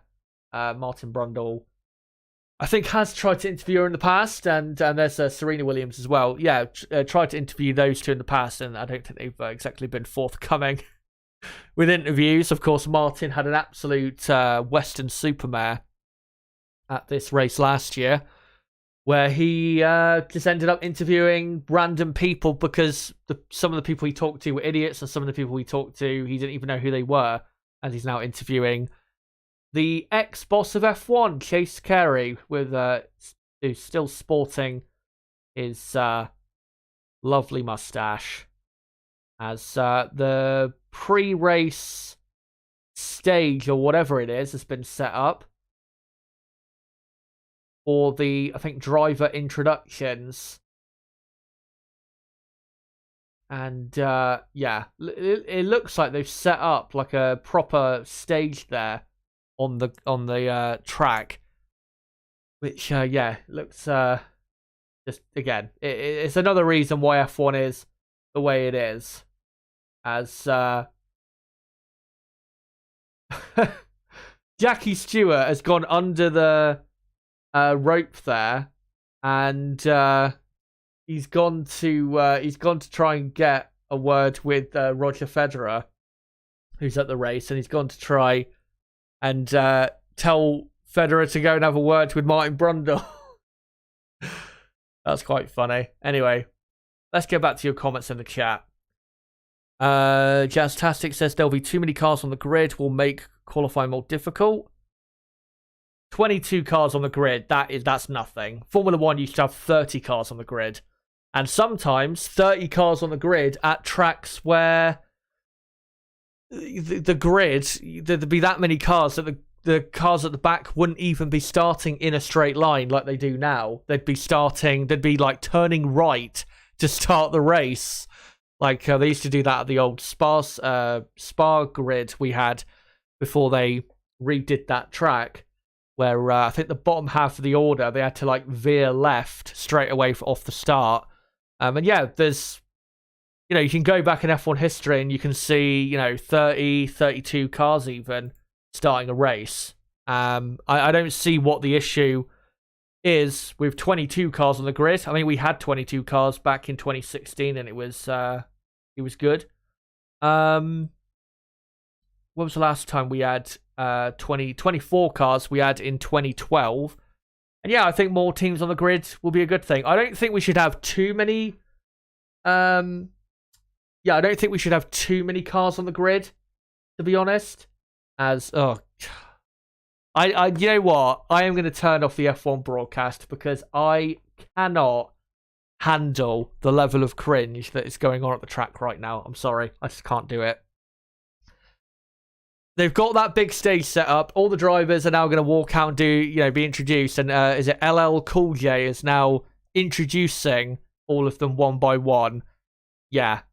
I just hate certain aspects of this sport and just how cringeworthy it is that we must appeal to America in such an American, stupidly American way, when we can just, get on with things like normal people instead of, doing a Rocky 4 entrance, basically, for a race. The Rocky 4 entrance, if you're wondering what I'm referencing to, is the start of the film, not towards the end of the film, the start of the film when, I can't remember his name, but was it James Brown does the performance to introduce the boxer to the ring? I can't remember his name.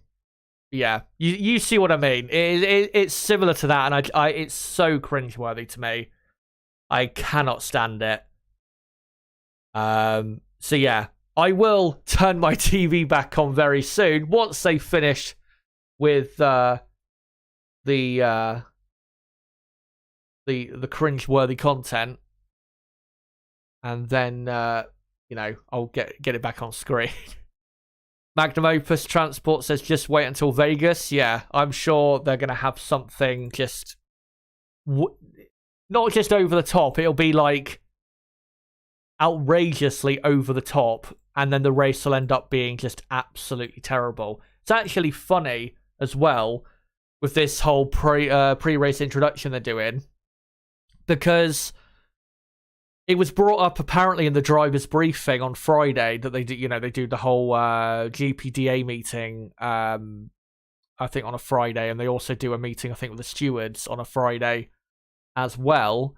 It was brought up that this was going to happen, and apparently one driver piped up and said, I think Liberty Media or the stewards or someone said that they're doing this for the show at the start of the race. And then apparently one driver, I could probably think of who it was, piped up and said, well, there probably won't be a show for the fans because we won't be able to overtake.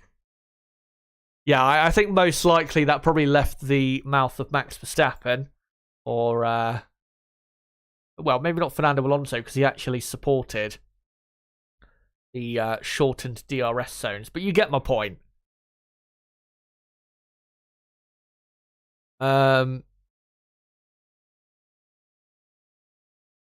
Ewok says full cringe. No one ever goes full cringe. I hate current F1. Yeah. It's like, I know, put it this way, there's things about, I'm not one of these people that hates America and thinks America is like the worst at everything. Like, there's people that have like a special, like they have a, what do you call it, a hate boner for America when it comes to anything, whether it's politics, and the way they do entertainment, all of that stuff. I'm not that type of person. I think America is great for a lot of things, but why do we have to go over the top for America? What makes this race more special than, Monaco? What makes it more special? Because, on the Monaco grid, they have plenty of celebrities, but they continue on as normal. They don't do a ridiculous introduction show. Why do we have to do this here? Why? If you're going to do this, why not do it for every single race? If you're really going to commit to it, why not do it to every race? Why has it got to be when you do it in America? It's just so stupid. And also, it's a bit patronizing for Americans that they've got to make F1 look like a fucking reality TV show when it comes to the United States, when at its core, it's a sport, but it's obviously slowly not becoming a sport. But yeah, it's just, I can't handle it. I can't handle the toxic levels of cringe that I'm sure are currently being witnessed by many. Let me just quickly turn my TV on to see whether it's finally finished. Please, God, tell me it's finished. And yes, thank God it is. And now I think they're going through the national anthem of obviously the United States of America. But yeah, can't handle that stuff. It's just so cringeworthy. Over the top. Oh no, they are still doing it. But I think they're just going through the final 3 drivers. So I'll just quickly turn off the broadcast again. just wait for it to go, to pass. Just like a, yeah, I'll just wait for it to pass quickly.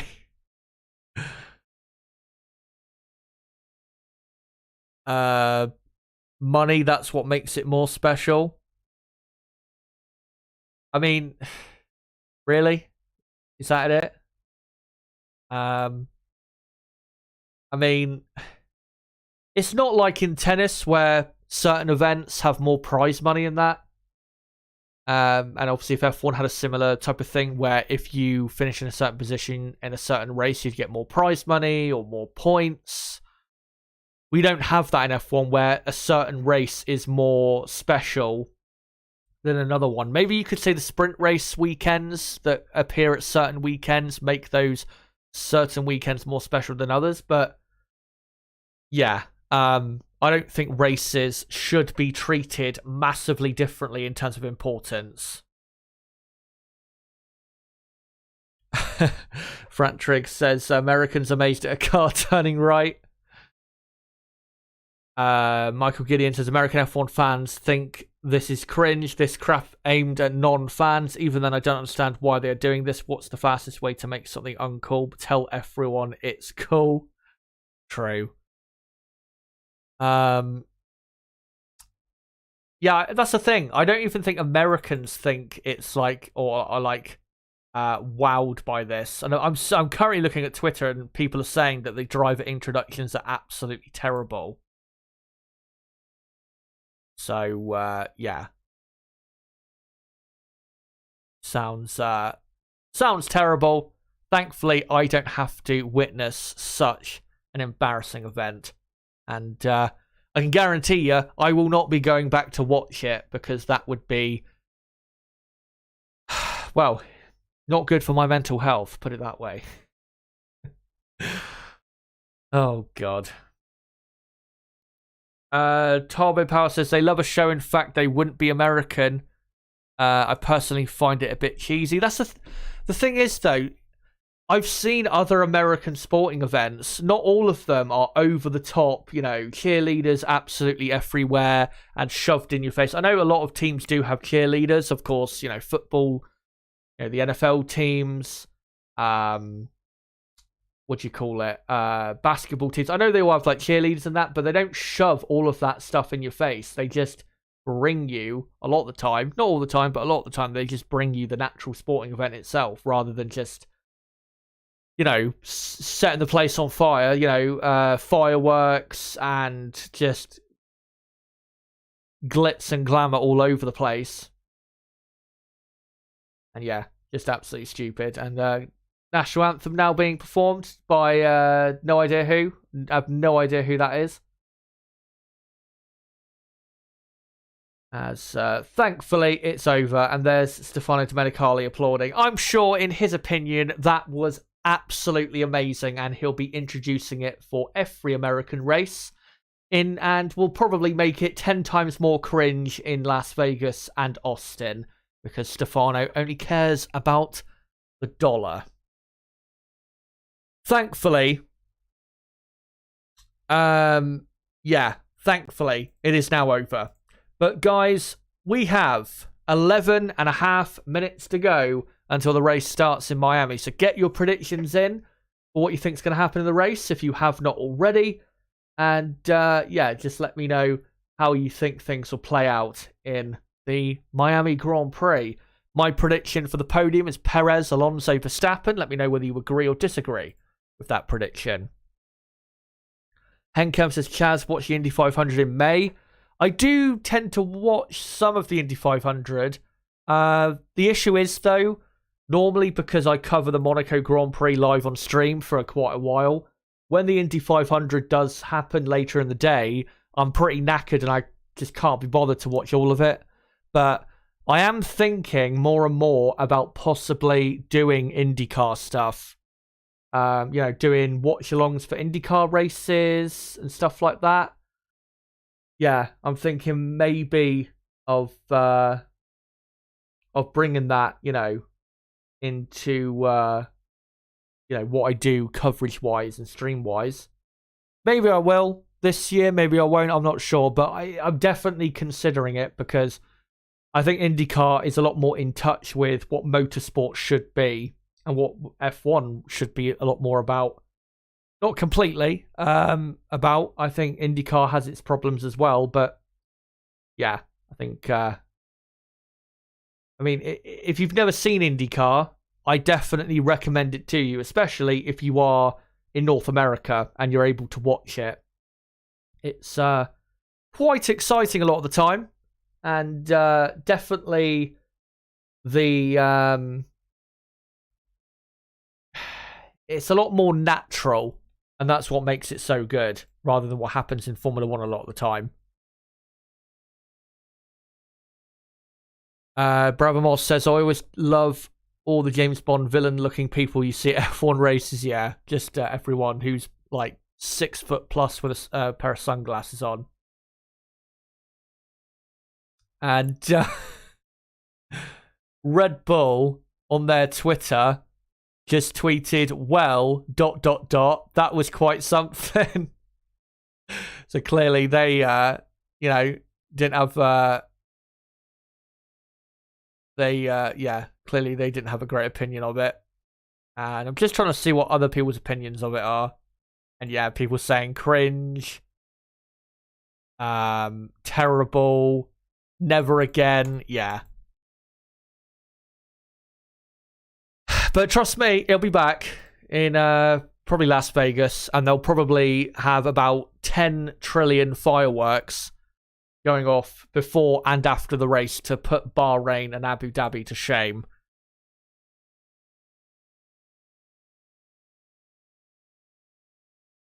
Right, let's find some other comments here if I can. Michael Gideon says, I'm on your feed because it's so bad, good for your channel. Cheers for that. Ewok says, Jimi Hendrix, best thing out of America.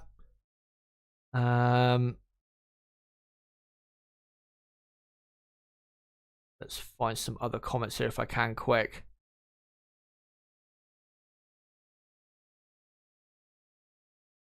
McLaren F1 races, don't they shoot pistols sometimes after a NASCAR race? This is what it'll come to. I'm not sure they do that. I don't think unless they do, and it's a tradition that I just don't know about, but I don't think they do. As we've got now 7.5 minutes to go. Just wanted to say, if you haven't hit the like button yet, make sure to do so. We're on 82 likes and obviously quite close to 100 likes. So yeah, make sure you haven't hit the like button yet to do so. Let's try and get up to 100 likes as soon as we can, and hopefully before the race starts. And of course, I will take you through the race as it goes, which will be getting underway in a few minutes' time. One thing I will say is, in terms of like pre-race ceremonies, I would not be surprised at all if we had the do they still do it in sports car racing? The whole start your engines, or the no, it's not that. It's the where all the drivers run to their car and get in and drive off. Do they? I'm pretty sure they still do that. I guarantee you that will happen in Formula One in the near future. I guarantee you it will happen. Purely for Netflix. Purely for Netflix. Anyway, enough of that. Let's get into the real stuff. The Grand Prix of Miami. Getting underway in a couple minutes from now. What I will do, though, before we get into the race is end the poll in the chat to see what you guys think will happen. So, I asked you guys, who do you think will win the Miami Grand Prix of 2023? 228 votes. You guys voted for Sergio Perez as number one. 53% of the vote. Verstappen second, 25% of the vote. Alonso third, 17% of the vote. And Sainz fourth, 3% of the vote. And yeah, I do agree. Sergio Perez, I think, will win the race today. But let's hope that somehow Alonso and Aston Martin and another team other than Red Bull can at least put up a fight to make things a bit more interesting. As we're very close now to racing in Miami. Of course, last year's race was pretty boring. The grid is a lot more mixed up for this race, so that should make things at least a tad better. Better. I am not, though, again, expecting this to be an amazing race. And I will say to you guys, do not have too high expectations because this track is still pretty bad for racing. And remember, they have shortened the DRS zones by, I think, 75 meters on, the DRS zone going down to turn 11 and the DRS zone going into the final proper corner of turn 17. So, yeah, don't expect this to be a high-octane Miami Grand Prix, but it should be, I think it should be a tad better than last year, which wasn't great. As the F1 intro now begins to play, and I think it's about time we get rid of that timer and we get into our final bits of build-up before lights out in Florida. Before we get into the grid, a quick reminder of the championship standings. Max Verstappen, 6 points clear of Sergio Perez.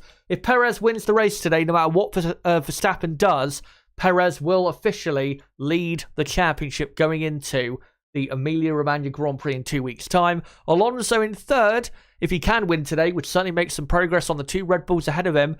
Hamilton is in fourth, but of course low down on the grid today, which is not going to help his championship. Carlos Sainz is in fifth, with Leclerc sixth, who is level on points with Russell, who is in seventh. Stroll is in eighth, with Norris ninth, and Hülkenberg in P10.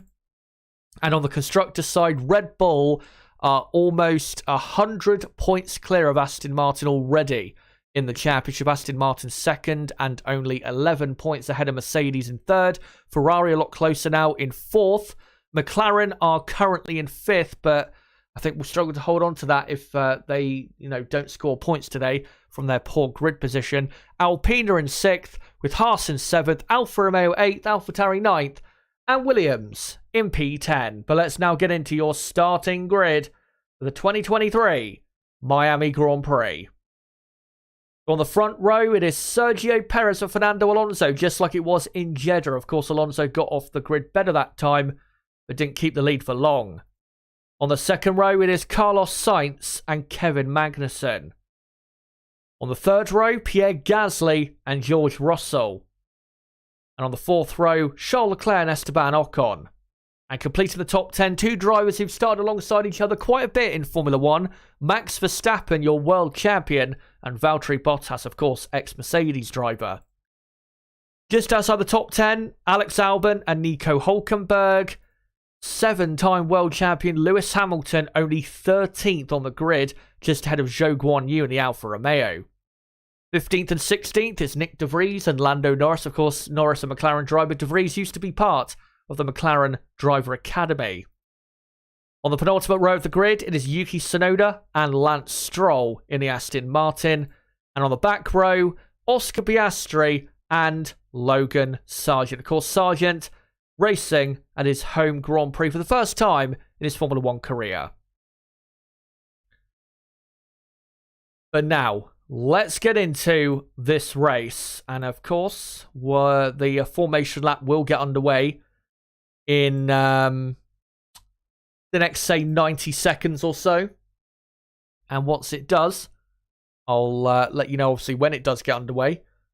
But I will also let you know who is starting on what compound of tyre, which, of course, is very important to, what happens in this race. Should be a one-stop race for most people, given the cooler temperatures today. But you never know what could happen, of course, in Formula 1. And once we do know all the tyres and who is starting on what compound, of course, I will display on screen who is on what compound, as Charles Leclerc there starting in P7. Carlos Sainz on the broadcast now being shown starting in P3. And there is Alonso on the broadcast on the front row for the second time in 2023. Can he get his best race result of the season so far of second, or even his first win in almost 10 years exactly And his, I think, 33rd win of his career. As it looks as though the front row has both cars have medium tyres on, and Carlos Sainz also has medium compound tyres on his car. Looks like Leclerc does, Gasly does, Ocon does, Magnussen does. So it looks like the top 10 are on the mediums as the formation lap gets underway right now. Perez gets going and a bit quicker away from the line than Alonso, who overtaken briefly there by Carlos Sainz. And quite a mix-up with the tyre strategy. So the top 7 are on the medium. Ocon and Verstappen are on the hard compound tyres. And then you've got Hamilton on the hard. The 2 McLarens are on soft compound tyres. So clearly they feel as though they can make progress up the field that way. Yeah, quite a difference in tyre strategy. Of course, I will get on screen as soon as I can the who is on what compound. But top 7 are on the mediums, and then Ocon and Verstappen in 8th and 9th are on the hard compound tyre. Like I said, I'll get that displayed on screen as soon as I can in this Miami Grand Prix. As the car's now just coming around the lap, Sergio Perez already into turn 11 on this formation lap, so he's just over halfway through the formation lap to the grid. And getting on with things as Alonso not too far behind. Magnussen and Gasly very close to each other through turn 11. And doesn't feel, I have to say, as a quicker formation lap as I'm used to. Normally formation laps do tend to be quite quick, but this one feels, for some reason, just a bit longer. Maybe they, Red Bull, don't want to be sat on the grid too long. Obviously, at this race, overheating can be an issue. But with Verstappen on the hard, clearly, if there isn't a safety car, at least until the second half of the race, pretty clear what Max Verstappen is going to be doing in this race. He's going to be going a lot longer into the race than other people ahead of him, and having much fresher tyres and very quick tyres for the end of the Miami Grand Prix. As the front 3-4 cars just coming through the final corner now, and there is Verstappen just ahead of Bottas. Bottas on the medium compound tyre, by the way, for Alfa Romeo. The only issue for Verstappen is he probably isn't going to get the greatest bite off the line. And of course, at a street circuit, if you get swamped at the start for whatever reason, then you could easily get smashed into. It is something that's happened quite a lot in the past. As the front 4-5 cars now lining up on the grid, and looks like Carlos Sainz has actually gone slightly ahead of the yellow line there. Just visually looked to me like that is what happened, but I'm not sure if he actually did or not, so don't quote me on it. As the front half of the field lining up now, and we are about to get underway in Miami. As the cars line up now. So, of course, we've had all the big build-up from all the celebrities. Let's hope that it actually does deliver something worth talking about at the end of the day, the Miami Grand Prix. As the cars lined up now, and the lights are on. It's 2, 3, 4, 5 lights. And it's go in Miami. And Sergio Perez gets a brilliant start. Cuts across the nose of Fernando Alonso, who tries for the outside line. Pierre Gasly, I think that is, has a brilliant start and is up to 4th. And Russell is ahead of Magnussen. Magnussen having a poor start here. And yeah, I think that is Pierre Gasly up to 4th place, as Sainz is really close to the back of Alonso as they all come into the first sector now. Ocon and Verstappen side by side, but Ocon stays ahead. Hamilton side by side with someone there and trying to go round the outside of a McLaren who's had a brilliant start. I think that might be Lando Norris there in the McLaren side by side with Lewis Hamilton. They all now come down to turn 11, and I think it's actually Piastri.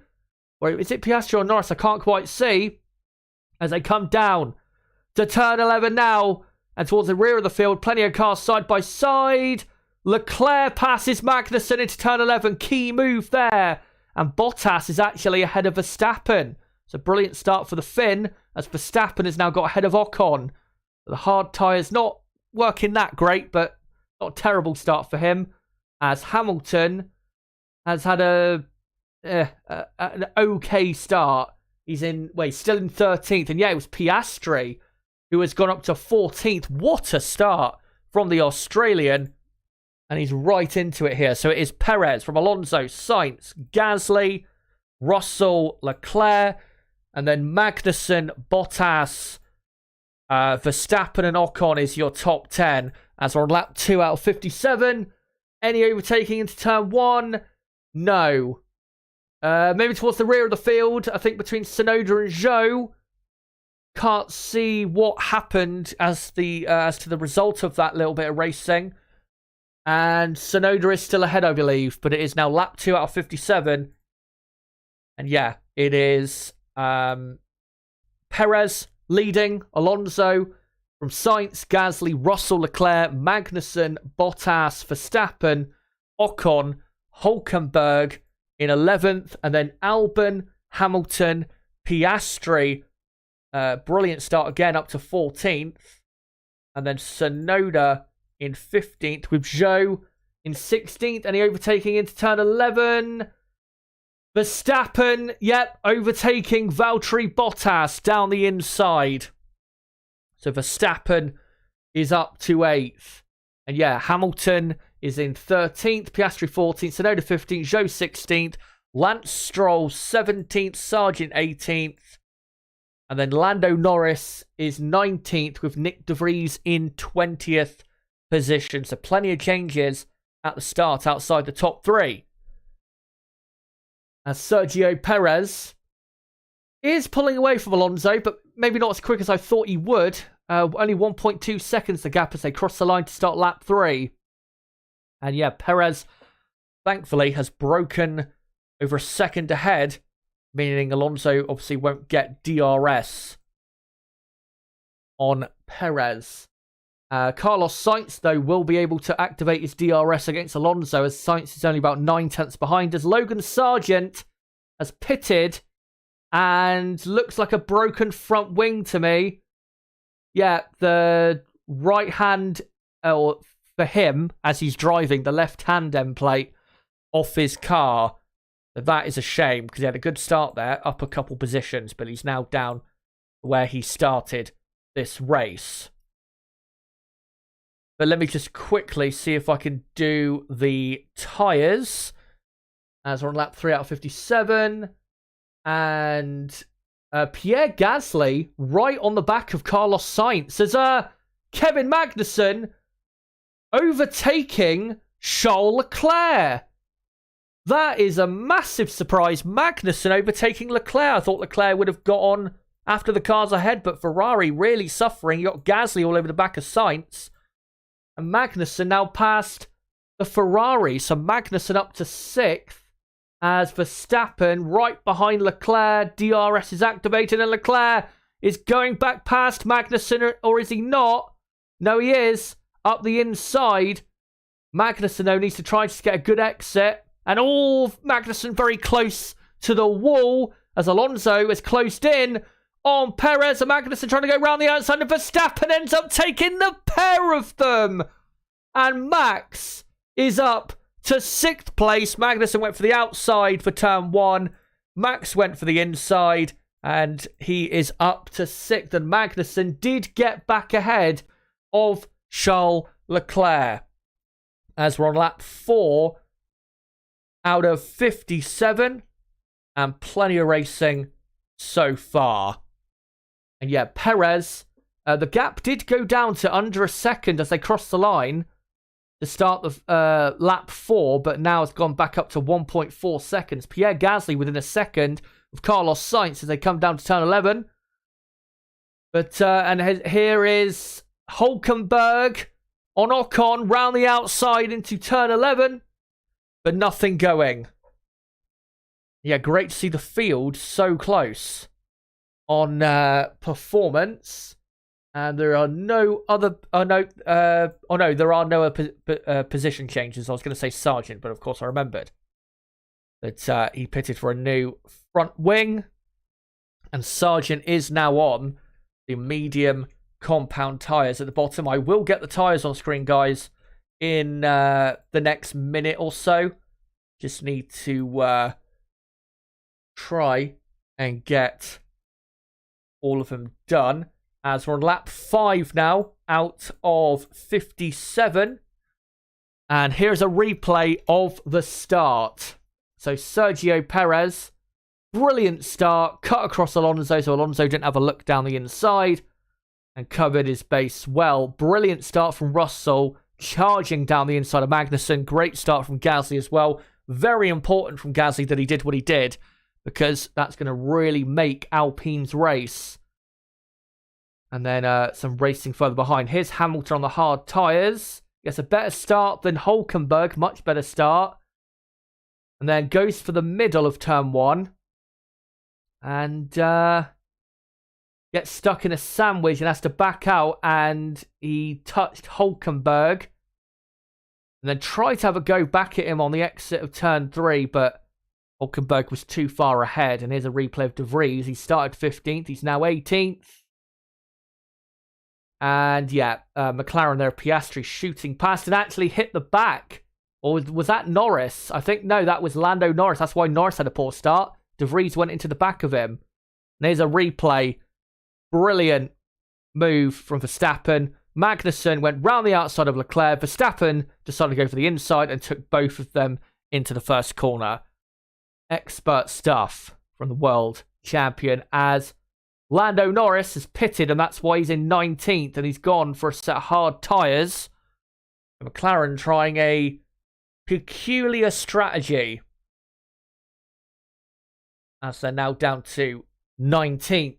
Sergio Perez on lap 6 now is just under 2 seconds clear of Alonso, and Alonso has now got Sainz and Gasly within a second of him, and able to use DRS. So Alonso under serious pressure as Max Verstappen on the hard tyre does the fastest lap of the race. His next victim will be George Russell in the Mercedes, as Piastri pits as well. So clearly that was deliberate by McLaren, what they did with the strategy there.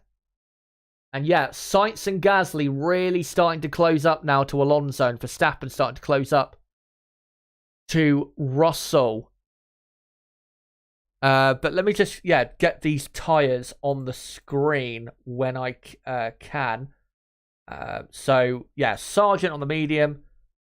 Piastri is on the hard. And then what I'll do actually is I'll just quickly show it on screen. They're not all correct, by the way. I need to still correct them. As Kevin Magnussen in that battle with Leclerc is almost a second clear now. Leclerc clearly struggling with his tyres, as he's got no pace. And here's a replay of Esteban Ocon at the Mickey Mouse chicane, as I call it. Obviously a bit of a pun there, with Disneyland not too far away. And he actually had to jump across the chicane. So Ocon struggling on his hard compound tyres. But Verstappen is on the hard tyres. So, oh no, not Sainz. Let me just scroll down. And Verstappen is on the hard. And then you've got Leclerc on the medium. Bottas on the medium. As lap 7, Alonso, tad closer to Perez, but he's now got 4 cars behind him. As Aston Martin saying okay, or Alonso saying okay, feels like plan A minus 12, which might be minus 12 laps.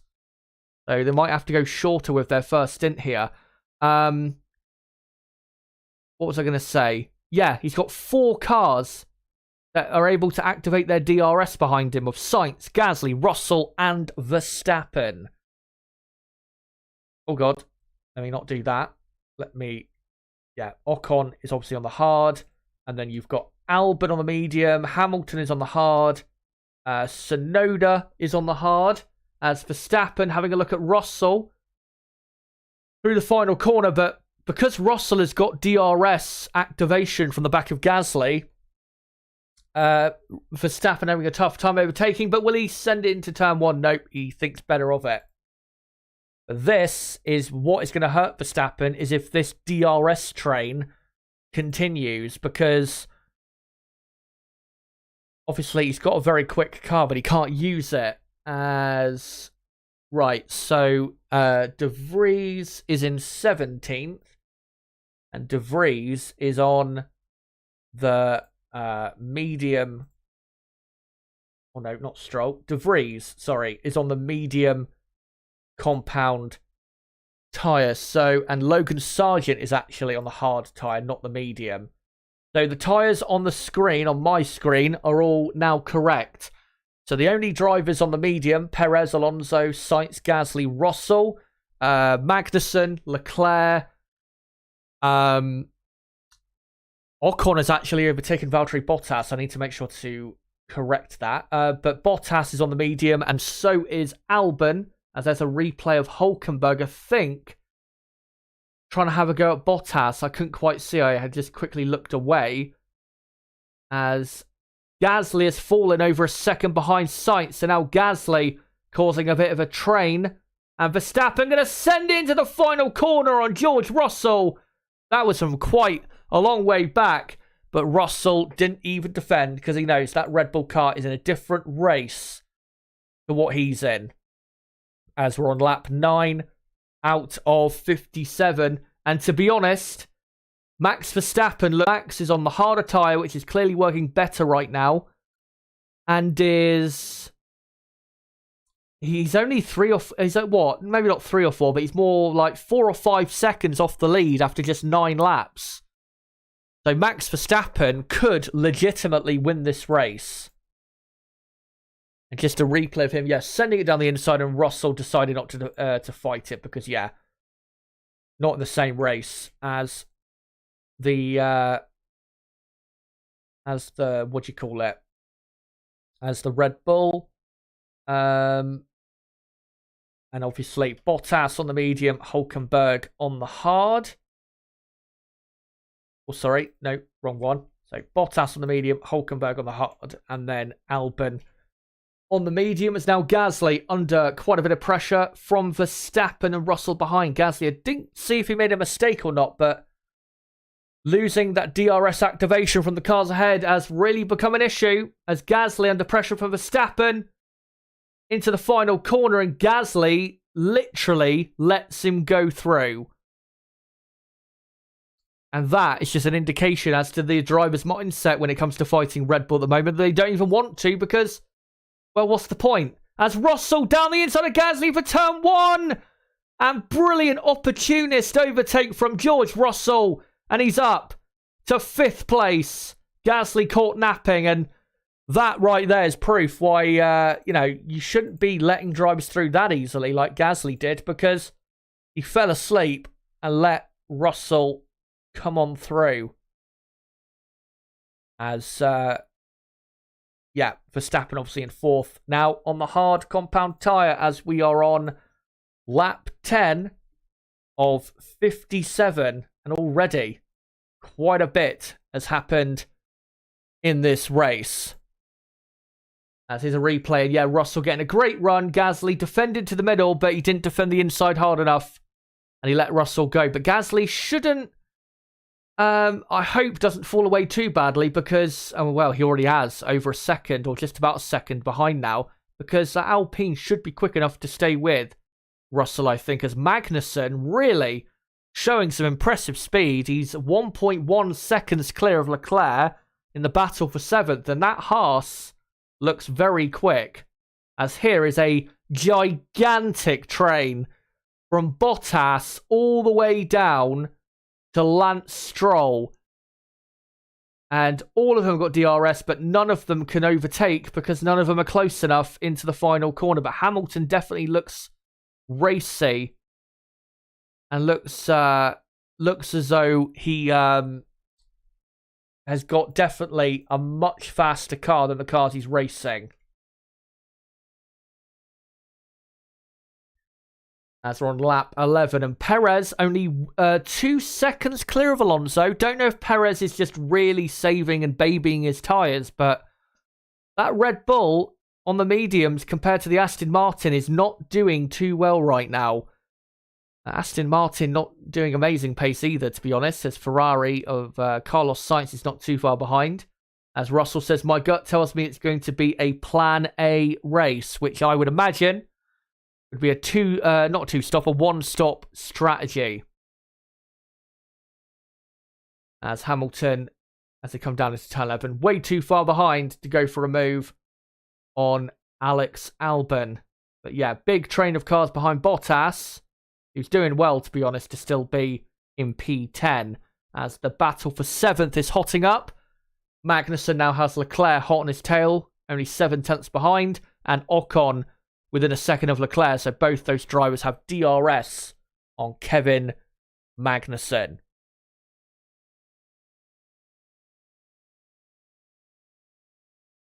As here is Alonso and Sainz starting their lap 12, as Max Verstappen in 4th does the fastest lap of the race at 1:32.2.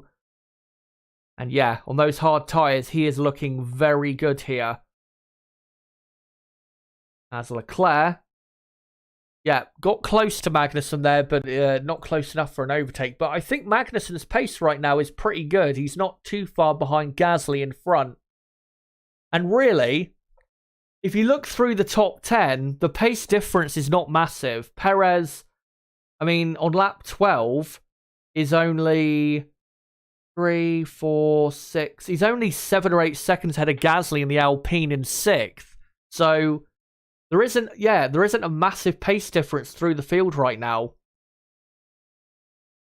As Leclerc, nowhere near close enough to overtake Magnussen. Of course, though, with Leclerc, we know Ferrari hurt their tyres quite a bit, as the team radio for Sainz saying feels like the fronts are struggling now. And them saying in response, copy, diff mid -1, it's more towards plan B. The hards are looking good, they go on to say. Yeah, with Leclerc, obviously the Ferrari does not handle its tyres well, but with him in dirty air and having to push hard to try and overtake Magnussen, it's going to hurt his tyres even more. As we begin lap 13, and Perez now 2.7 seconds clear of Alonso's. Magnussen did not get a great exit of the final corner there, and Leclerc's going to have a look into turn 1, and Leclerc goes down the inside, locks up. Will Magnussen get him back? Round the outside he goes, and yes, brilliant racing from Magnussen, and he holds Leclerc back, and Ocon there trying to find a way through as they come into turn 4, 5, 6, and 7 around the area where Leclerc crashed yesterday. Brilliant from Magnussen, ducking back underneath. And now Ocon is wanting to maybe get a move done. Remember, Ferrari were not that quick down the or in the speed traps in qualifying, so they've not got a great top speed, the Ferrari team. Saying that, Magnussen defending heavily into turn 11. And can he defend the position? Yes, he can. He holds Leclerc back. Will Leclerc go around the outside? No, he does not. But Magnussen really having to just put his car in all sorts of positions at the minute. And yeah, really hurting his tyres. Just to update you, with the McLarens at the back, Norris is now ahead of Oscar Piastri. Only a second clear. As Max Verstappen really close to Sainz on the exit of the final corner as they begin now lap 14. As Perez does the fastest lap. Will Verstappen have a go into turn 1? And no, just too far back. But Perez does a 1:31.9. Which is very quick on the mediums, which don't seem to be hanging on too well. As just having a look to see if Leclerc is having a go at Magnussen, and I don't think he's been able to have a go at the Dane into turn 1. So Magnussen stays ahead for now. But Verstappen gets a great exit from turn 8. And surely, with that Red Bull being so quick down the straights, and much quicker down the straights this weekend than Ferrari, he's going to have a go into turn 11. Sainz, will he defend? No, he doesn't even bother. Verstappen down the inside and up to third. And yeah, should be able to easily overtake Fernando Alonso in the next couple laps or so. Verstappen up to third. Let me just update that he's on the hard, not the medium. And yeah, I think Ferrari in a quite a difficult position right now. 4th and 8th with both cars, and they are seemingly starting to struggle on their tyres. And, well, the current position they're in is where I predict them to finish. As Sergio Perez starts lap 15, 3.4 seconds about clear of Alonso, who's got Verstappen all over the back of him now into turn 1. But I'm sure Verstappen will overtake Alonso probably into turn 11 in the next 40 seconds or so, if that. And Kevin Magnussen pits from 7th, so he's triggered the pit stop phase. Here he comes. Hope it's a good stop because he's having a great weekend, Magnussen. And brilliant pit stop, very close to one of the people towards the rear of the pit crew, but Magnussen onto the hard tyre and should come out in 17th place. As Alonso, under serious pressure from Verstappen, he said Alonso in the interviews yesterday he thought Max would be with him by lap 25. When it's lap 15 and he's overtaken Alonso. Max Verstappen up to second, and it is a Red Bull 1-2, and Verstappen is the clear favourite to win here because those hard tyres are really working well. Verstappen up to second, Alonso down to third, and let me update that Kevin Magnussen is down in 17th, and surely Ferrari have got to, I think, react to what Haas have done there, because I don't think going a lot longer into the race is going to necessarily benefit the Ferrari team. And yeah, just a replay there of how Verstappen overtook the, what do you call it? How he overtook Fernando Alonso. Anyway, let me update that obviously Ocon is on the hard. Hulkenberg on the hard as well. Gasly into the pits. Bottas pitting as well. Both pitting obviously for the hard tyres on now lap 16 out of 57. Perez is currently 3.8 seconds, by the way, if you're wondering, clear of Max Verstappen, who's almost over a second clear of Alonso. Alonso still has DRS though, so he's still pulling himself along, which is good, as Nick de Vries has pitted as well. Magnussen and Bottas have, rejoined ahead, and Gasly ahead of the McLarens. Gasly still ahead of Magnussen. De Vries is down, I think, to 19th.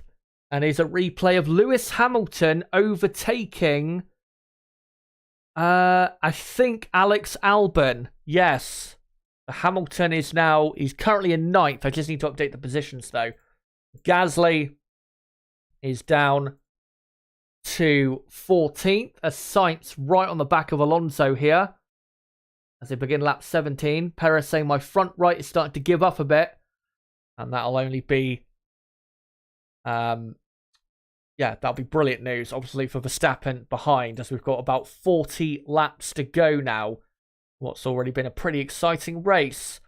Gasly's in 14th, Magnussen 15th, and Bottas is in 16th position. Let me just quickly, hold on. No, wrong. Done that wrong. Just, do that. And we've had no more pit stops, I think, for the time being. So let me update who is on what compound. So, of course, the top 6 are on the compound it says on my screen. And then you've got, Ocon, Hulkenberg, Hamilton on the hard, Albon on the medium. Albon, though, deciding not to pit, so obviously they want to go harder or longer on their strategy, not necessarily harder. And right, so everyone now outside of the top 10 is on the hard compound tyre. The only people on the mediums are Perez, Alonso, Sainz, Russell, Leclerc, and Albon. As Max Verstappen has closed the gap down from 3.8 to 2.6. Yeah, Verstappen going to be right on the back of Perez anytime soon. As it's lap 18. And 57, Hamilton forcing Hulkenberg to look to the, or to move to the middle of the track as Ferrari telling Leclerc to box. Don't really know why they've waited that long for Leclerc to box, given that Magnussen pitted a couple laps ago. As George Russell has also pitted. Of course, I'll update where they come out once it all shakes out. Will Russell, though, still be ahead of Gasly? Yes, he will. Not by a massive amount, but he is. And Kevin Magnussen is still ahead of Leclerc, but Leclerc will have, I think, a couple lap fresher tyres. So, George Russell... George Russell is now in, I think, 13th or 12th place. Leclerc behind Magnussen. And yeah, Russell is actually in P12. So I'll just update that. George Russell down to 12th place. Also on the hard tyres. As Lewis Hamilton still all over the back of Hulkenberg. And so is Sainz on the back of Alonso. In the fight for third, Sainz looking to the inside. I gotta say, quite surprising that Aston Martin seem to be struggling with their tyres more. The Ferrari do as Sainz decides to come into the pit lane. So there you go. Carlos Sainz into the pits, and he decides to go onto the hard compound tyres. Great pit stop by the Ferrari crew. Where will he come out in relation to the cars behind? Oh, that's going to be bad. Oh, that's going to be really bad for Sainz. Not as bad as it would have been, but he comes out ahead of that gaggle of cars of Albon, Tsunoda, Stroll, and Zhou. And he's cleared quite a lot of cars that would have been quite bad traffic for him. But he does have the traffic of Hamilton and Hulkenberg ahead. So this is not going to be a great outlap for Carlos Sainz. So this will help Aston Martin. They've got to get Alonso in the pits at the end of this lap. As Perez there, yeah, his front left there looks pretty grained. His front right looks fine, but his front left looks pretty bad. Hamilton still all over the back of Hulkenberg. Yeah, Carlos Sainz is in 7th place. Let me just update that. Ocon, of course, is on the hard. This is working out, I have to say, very well for Alpine with Ocon. As we're now lap 20 out of 57. He's on the hard tyre. Pace is not great. I mean, he's almost 13 seconds behind Alonso. But he's comfortably clear of this fight with Hulkenberg, Hamilton. As Sainz now right in the back of Hamilton. And yeah, he's built a good gap for himself. As Hamilton, will he defend against Sainz? Yes, he does. But Sainz decides to dive bomb him at turn 1. And Carlos Sainz is up to 6th place. Yeah, it's working out all right for Ocon in this race. As Alex Albon is still out on track on the medium tyre. I just need to update that Zhou is not on the... not Alonso. Scroll down a bit further.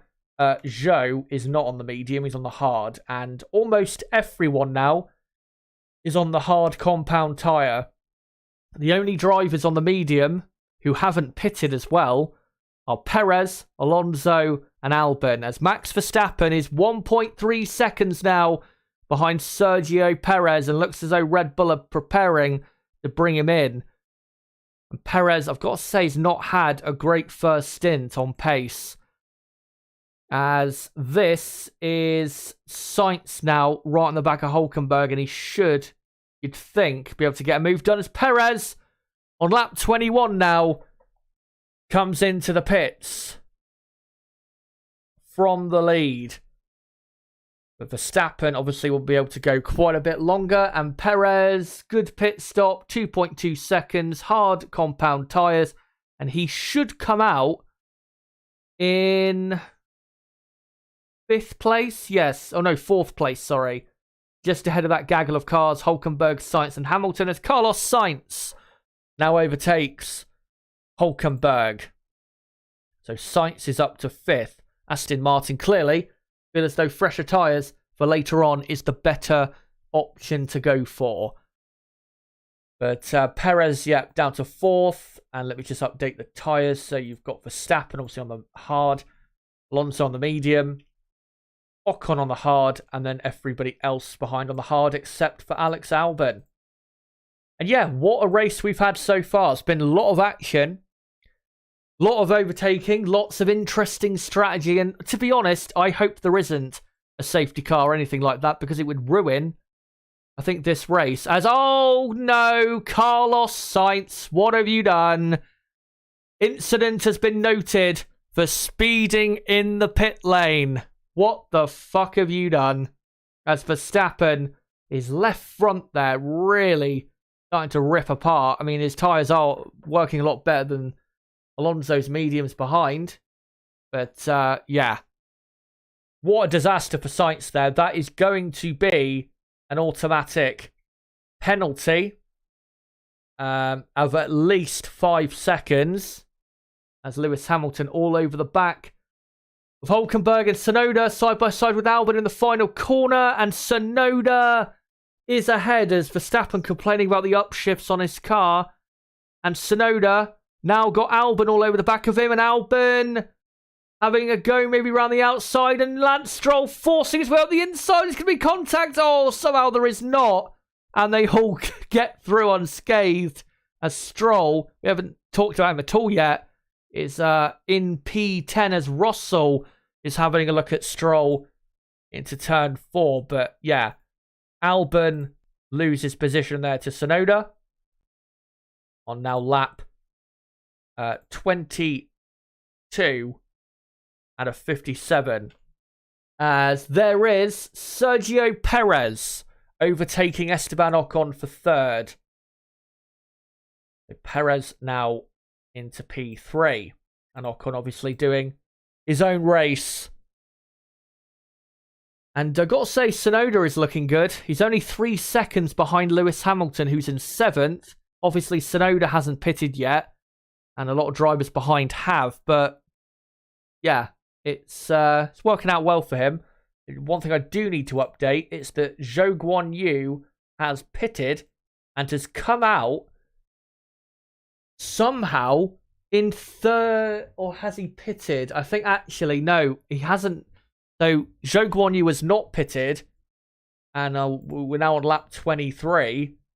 But he's now losing position to Gasly and the cars that have pitted in this race. As Perez fastest lap, 131.5, as Russell thinks about a move on Stroll into turn 1, but he's not close enough. As Alex Albon pits. That was a good stint, though, for Albon. Held his own. Held up the pack for long enough. And now he'll be on much fresher tyres. And Carlos Sainz has a 5-second time penalty for speeding in the pit lane. Alonso doesn't really have to worry about Sainz for the time being. And really for the race, as long as Sainz doesn't have too much pace in the end. As, Alex Albon has come out in 17th place in between the McLarens. Let me just update that. Albon all the way down to 17th, and on the hard, obviously Stroll is on the medium, and is not on the medium, he's on the hard, And the only driver now on the hard, or on the medium, sorry, if I can get my words together tonight, is Fernando Alonso, who is still doing well. He's not losing that much time to Verstappen out front. Only 2 or 3 tenths, really. Alonso doing great as Stroll defends to the inside into the final corner on Russell. And Stroll now tries to, as Stroll and Russell noted for leaving the track and gaining an advantage. Didn't quite see where that was. I was looking at my screen as Russell now down the inside into turn 1. Overtakes the Aston Martin and is up to 9th. So Russell having a very good afternoon. He's up to 9th place on lap 24. Like I said, I really hope there isn't a safety car because I think the race, if you leave it like it is, the strategy is going to really make the second half of this race interesting because there's a lot of drivers on different strategies out there. As Lewis Hamilton can update you, did overtake Hulkenberg, I think, in the last couple laps. And Hamilton is now up to 6th place. So things looking better for Mercedes. And yeah, the order, as is on screen, is the current live order. And all the tyres are correct as well on lap 24 out of 57 in a breathless, I have to say, Miami Grand Prix. And this has been a bit better than I thought it would be. And maybe it'll get better. Let's hope it does. As it's on, we're on, lap 25 out of 57. We've still got 32 laps to go. So we're not even halfway through the Miami Grand Prix. As here is, this is Magnussen, I think, who has passed Zhou. As Alonso has pitted, and Alonso rejoins right behind. When I say right behind, not right behind, but about 1.5 behind Carlos Sainz. But remember, of course, Carlos has a 5-second penalty for speeding in the pit lane. So, yeah, Alonso, the favourite for the podium here. Not just on pace, but also because of Sainz's penalty. But everyone, and I mean everyone, is now on the hard compound tyre, which is working very well in the Miami heat, the very stifling heat in southeast United States. And I got to say, as Pierre Gasly overtaking Stroll, great move there, vital move for Gasly. And Gasly, I got to say, I think is doing pretty well. He's only 1.5 seconds behind George Russell. So watch out for Gasly. He's having a good afternoon out there. He's had a very good weekend. And I don't think it's got the credit he deserves, to be honest. As, yeah, Gasly's up to P10. Charles Leclerc is having an absolute mare of an afternoon. He's in 14th place. And now Magnussen obviously is up to 12th. He's 2.2 seconds behind Zhou Guanyu in the Alfa Romeo. He's now closing the gap to Zhou, but he is absolutely nowhere on pace. He has no pace at all. He is miles off the lead right now. I know Max Verstappen hasn't pitted, but Charles Leclerc has 0 pace, as Alonso already within 1 second of Sainz on the much fresher tyres, as Perez does the fastest lap of 1:31.4.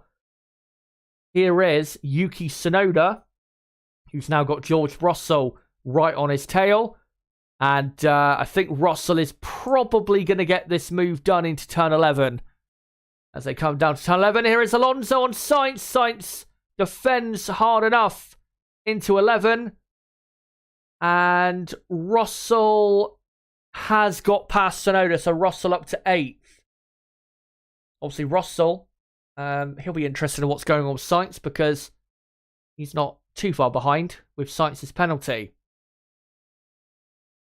But yeah, Alonso, much fresher tyres, faster car now. And if he gets the move done on Sainz, that really wraps up that battle. As Esteban Ocon, just ahead of these two in 3rd, doing a brilliant job. And does another lap and starts for himself, lap 27. And yeah, Esteban really doing well. As Alonso having a look at Sainz into turn 1. Sainz has to defend the inside line. And goes a tad wide, but Alonso can't really do anything about it. With the way the track is, you can't really cut back on the exit of turn 1 to really make a move work. Unless the driver ahead goes really deep. And here's a replay of Russell passing Tsunoda. Yeah, very good race so far, I have to say. Really playing out well. As now, for some reason, showing us a blank screen. Not anymore. As here's Alonso again on Sainz. Down to turn 11. And Alonso, Sainz doesn't even defend. Alonso, I think Sainz might have even just let him go. Because Alonso is now, despite going deep at turn 11, not too deep, is now up to 4th and a net 3rd place. As Ocon still in 3rd. Will be overtaken, probably not on this lap, but very soon, by Alonso, as Charles Leclerc is up to 13th, but having a horror show race in the Ferrari. 2.5 seconds behind Kevin Magnussen. Who thought that would happen this weekend? Albon says, for me, this pushing too much is not good for the tyres. Alex Albon, despite some complaints there, is up a position to 16th place. Sainz trying to have a go back on Alonso, but nope, he's not close enough. On lap 28. Max Verstappen, just to remind you, Max Verstappen, who of course started 9th, as here is Russell all over the back of Hülkenberg. Yeah, Verstappen has not pitted yet. Perez has. That's the difference. And the gap is currently 16 seconds. As long as Verstappen clears enough of a gap to pit and come out in 2nd, though, I'm pretty sure it'll be too hard for Perez to stop. If Max did pit now, he would come out in 2nd. So, yeah, Max looking very good here for a 2nd win in a row in Miami. As Russell, will he go for the move? Yep, Hülkenberg doesn't even defend, and Russell is up to 8th. Not up to 8th, sorry, up to 7th. As Yuki Tsunoda now within a 2nd. Tsunoda, I've got to say, having a brilliant race on the tyres that, you know, he hasn't ditched yet in this race. Another driver having a great race is Lewis Hamilton. Remember, Lewis Hamilton hasn't pitted yet on lap 29, and he's only 3.2 seconds behind Carlos Sainz, who has pitted and has a 5-second penalty. Lewis Hamilton looking really good here, and he could be a serious threat for a top 5 finish later in this race. Watch out for Hamilton, really going to make things interesting, what he can do. And by the way, if you're wondering why Ocon is in 3rd, it's a legitimate 3rd. It's because he hasn't pitted yet. Here's Alonso, though, all over the back of Ocon and probably going to overtake him into turn 11. Saying that, the Alpine has been very quick through speed traps. I'm not sure it'll be quick enough to hold back and prevent L-Plan from doing its thing. And no, he's not, as Alonso down the inside and gets the move done and is up the 3rd, where really he should finish. So Alonso up to 3rd. But Esteban Ocon is doing a great job, and if Ocon was to pit now, he would come out probably in like 14th or something like that, but he would have, remember, much fresher tyres than the drivers that would be ahead of him. So, yeah, Esteban doing very well. Great race for him so far. Also, yeah, great race, like I said, for Yuki Tsunoda. He's looking very quick in an AlphaTauri car that I thought, or I said, so far this weekend has been the worst car. As we're now on lap 30 out of 57. And as we're just over halfway through this race, let me just update what the order is. So it is currently Verstappen leading. Verstappen, though, has not pitted yet. from Perez second, who has pitted, Alonso third, Ocon fourth, Ocon has not pitted, from Sainz fifth, Sainz has a 5-second penalty though and has pitted, Hamilton sixth, has not pitted, Russell seventh, has pitted, Hülkenberg eighth, has not pitted, Tsunoda ninth, has not pitted, Gasly 10th, has pitted. And yeah, the order absolutely all over the place, as Ocon has DRS activation from the back of Alonso, but I don't think that'll be enough to hold back Carlos Sainz, and no, it is not, as Sainz is up to 4th place. Just wanted to say though quickly, as we're pretty much halfway through, if you are new to the channel, don't forget to subscribe for more content like this. We do watch-alongs for every Grand Prix, and it would be great for you guys to be a part of the channel. And of course, if you haven't hit the like button yet, make sure to do so. We're just over 100 likes. Let's try and get up to 120, 130 likes if we can by the end of this race. As we are on lap 31 out of 57 in Miami. No sign of rain. Looks to be pretty hot out there, as Nick De Vries, I think, has just overtaken Piastri, as McLaren having an embarrassing weekend. Absolutely nowhere on speed. And in this race, McLaren are the slowest team. There is no doubt about that. Yeah, order as is on my screen. Of course, we wait for when Max Verstappen is going to pit, as Carlos Sainz has not pulled over a second ahead of Ocon, so Ocon will get DRS activation, which, further helps him. Ocon, though, is being caught by Lewis Hamilton, who is only 2 seconds behind. And George Russell, of course, catching Hamilton. Russell having pitted. Lewis has not pitted. But Lewis Hamilton is having a great race. Really great race. And he is going to be a threat later on. I mean, of course, if a safety car was to come out now, he would be loving it. So would, of course, Max Verstappen. As we are on lap 32. And we've got a bit of a train here behind Hülkenberg of Tsunoda, Gasly, Stroll. A bit further back, you've got Magnussen and Leclerc, still 2 seconds behind Magnussen. I don't know why Leclerc is this slow. I didn't think Leclerc would be that quick in this race, but this pace is unbelievably bad. He might not even score a point today on pure pace. He is nowhere. I don't know if his head's dropped after yesterday, but he has no pace at all, as Joe, who has not pitted yet, decides to come in, and he should come out in probably 17th, 18th. Let's see, as Hamilton's saying he can go off, or saying he can go by, but I'm not backing off though, which is the right approach to have. Lewis should not be losing time having to get out the way for his teammate, even though they're in different races for now. Obviously, Hamilton, Hamilton, as soon as he said that, decided, or maybe was told, to let Russell through, and decided to let him through on the exit of turn 11. Just got off the throttle, let him through. Probably will cost him, I don't know, a few tenths of a second, maybe a second at most.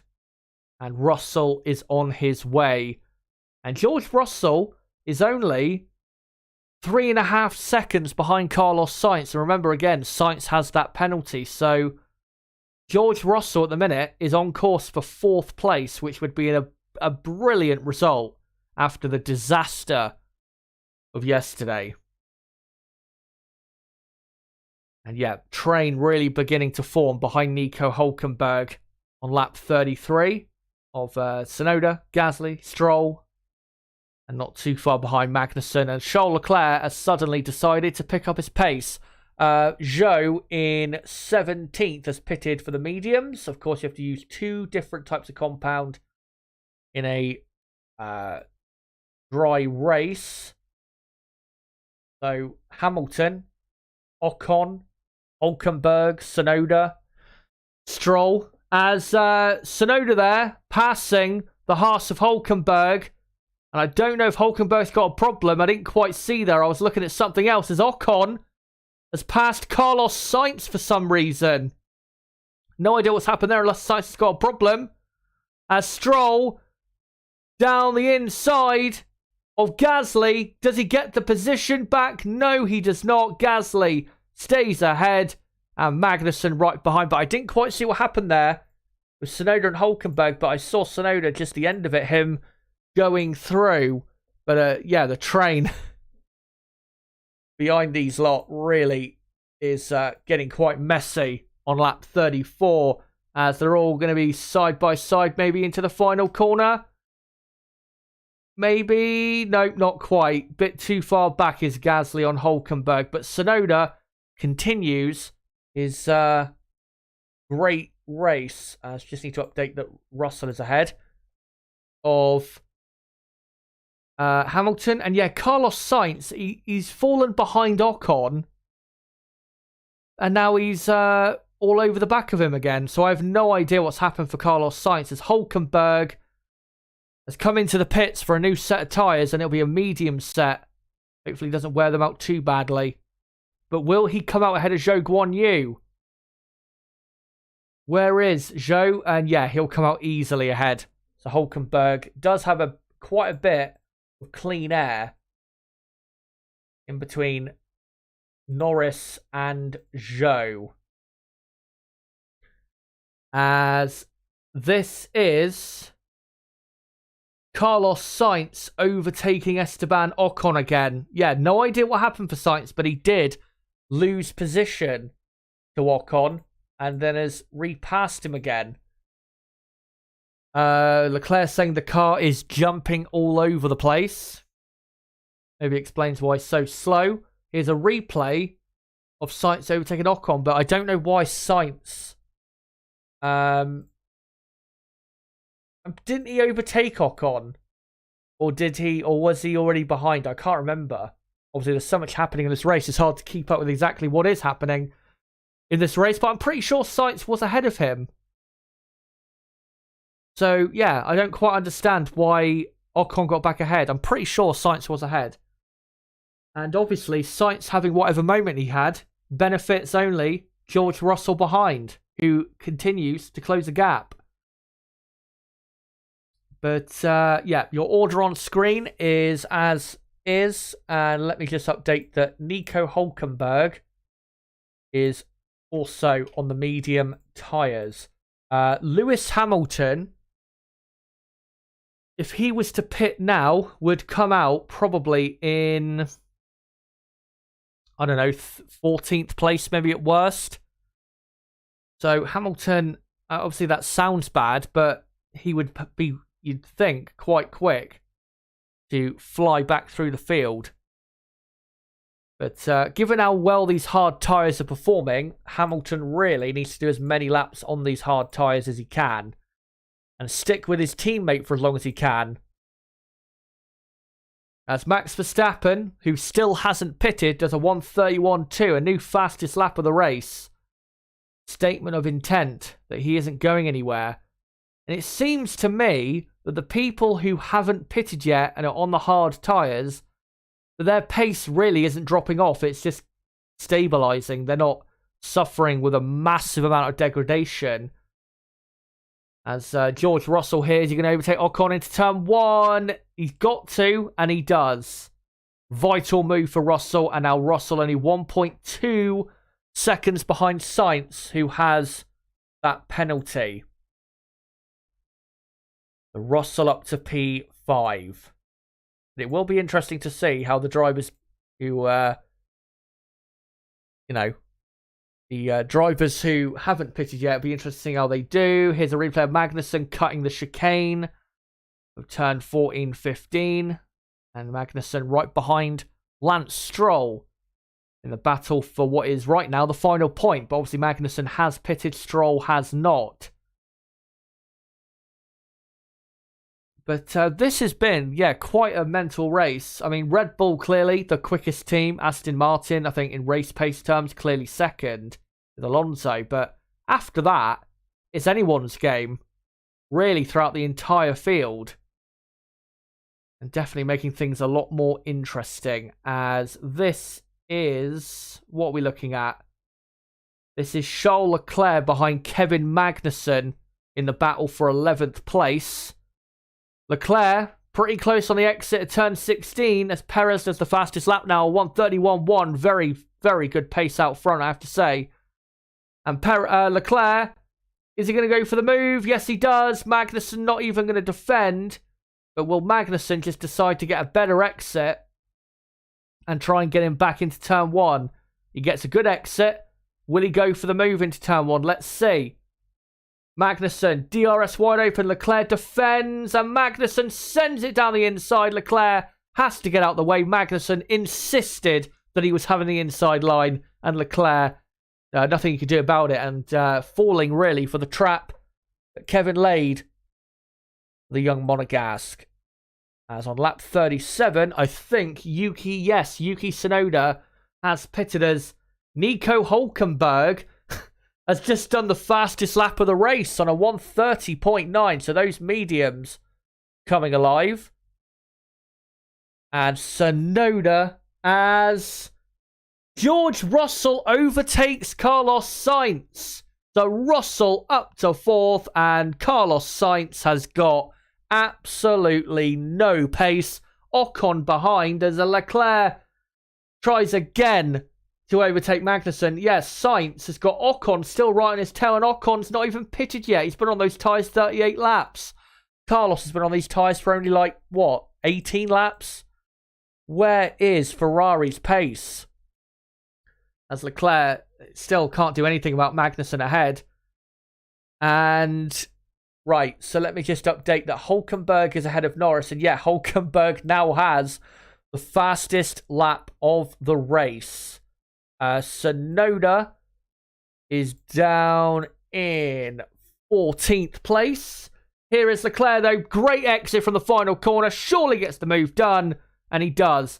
Into turn 1 as Lewis Hamilton has pitted. And he should rejoin Hamilton in 13th or 14th. Yeah, 13th it will be. Ahead of Yuki Tsunoda. So Lewis Hamilton down to 13th, but he's on fresh tyres now, and we'll keep our eyes peeled on what he is up to. But, right, let me just update that Norris is not on the hard tyre. It is actually, on the medium tyre, sorry. It's actually Hülkenberg, and then you've got Tsunoda on the medium, and it should be Hamilton on the medium. Here's a replay of Leclerc pretty much setting up his overtake on Magnussen. Or does he let him back through? Or this is the replay of before, where Magnussen got back past him.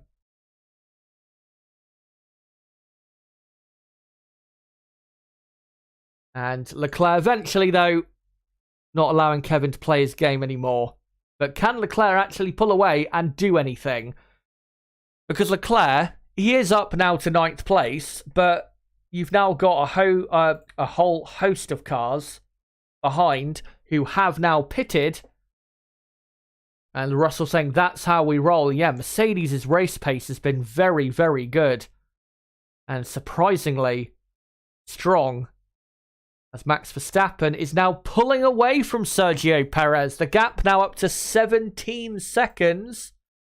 Not sure how much you need to pit and rejoin ahead. I think it's like 19 or 20 seconds you need. But Max Verstappen, once he pits, he is going to be unbelievably quick. As Lewis Hamilton has already overtaken Albon in a flash.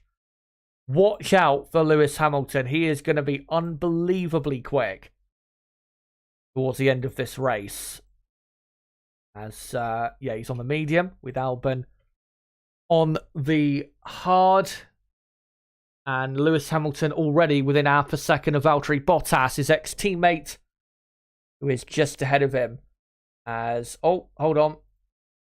Let me try and get the lap counter on screen. It's now lap 40 out of 57. As Hamilton forcing Bottas to defend. Has a look maybe for the exit of turn 11, but nothing going. And yeah, Hamilton is going to be seriously quick here, and he is going to be somewhere very good considering where he started this race by the end. And at this point, hopefully doesn't get a safety car come out or anything, as Bottas defends. Hamilton positions himself for the outside line as Esteban Ocon finally pits. Brilliant stint by him as Hamilton gets a better exit than Bottas. And Lewis Hamilton is up to 11th place, I think. And now 10th, because Ocon obviously is just exiting the pits. So Hamilton up to 10th. And Ocon vitally gets out ahead of Bottas. That is vital for Ocon, and I will watch him fly. So, yeah, Ocon is down to... well, it should be actually, hold on. Hamilton in 10th, Ocon 11th, Bottas in 12th. Let me just update that Lewis Hamilton is on the medium. So is Ocon, with Bottas on the hard compound tyre. And then the top 9 are on the hard compound tyre. And they're all going to be seriously, not all of them, but most of them seriously under threat from Hamilton and even Ocon behind. And brilliant exit there from Lewis Hamilton, as Max Verstappen almost 18 seconds clear. He is an absolute wonder with these tyres. Now pulling away from Perez despite having not pitted. Perez having pitted 20 laps ago, maybe just over that. Just incredible. This is why Max Verstappen is the best driver currently in Formula 1. We'll keep an eye on, by the way, on that Hamilton-Ocon fight, because Ocon is only half a second behind Hamilton. And if Ocon can keep with Hamilton for the rest of the race, and Hamilton does really seriously catch the others very quickly, Ocon will be in for something very good at the end of this race. Of course, still to pit, Lance Stroll in the Aston Martin and Max Verstappen as Verstappen starts lap 42 and continues to pull away from Perez. Now 18.2 seconds. Unbelievable pace from Verstappen. This is similar to the refueling days where the longer you went into a race, you would obviously be quicker than the person that has pitted before you. That's what Verstappen's basically doing. And he's what? He's 33 seconds clear of Fernando Alonso. And Alonso, of course, has pitted, so he'll easily come out in second if Perez does retake the lead. But at this pace, Max Verstappen will rejoin in the lead. As here is Lewis Hamilton, who has took at least a second out of Magnussen on this lap.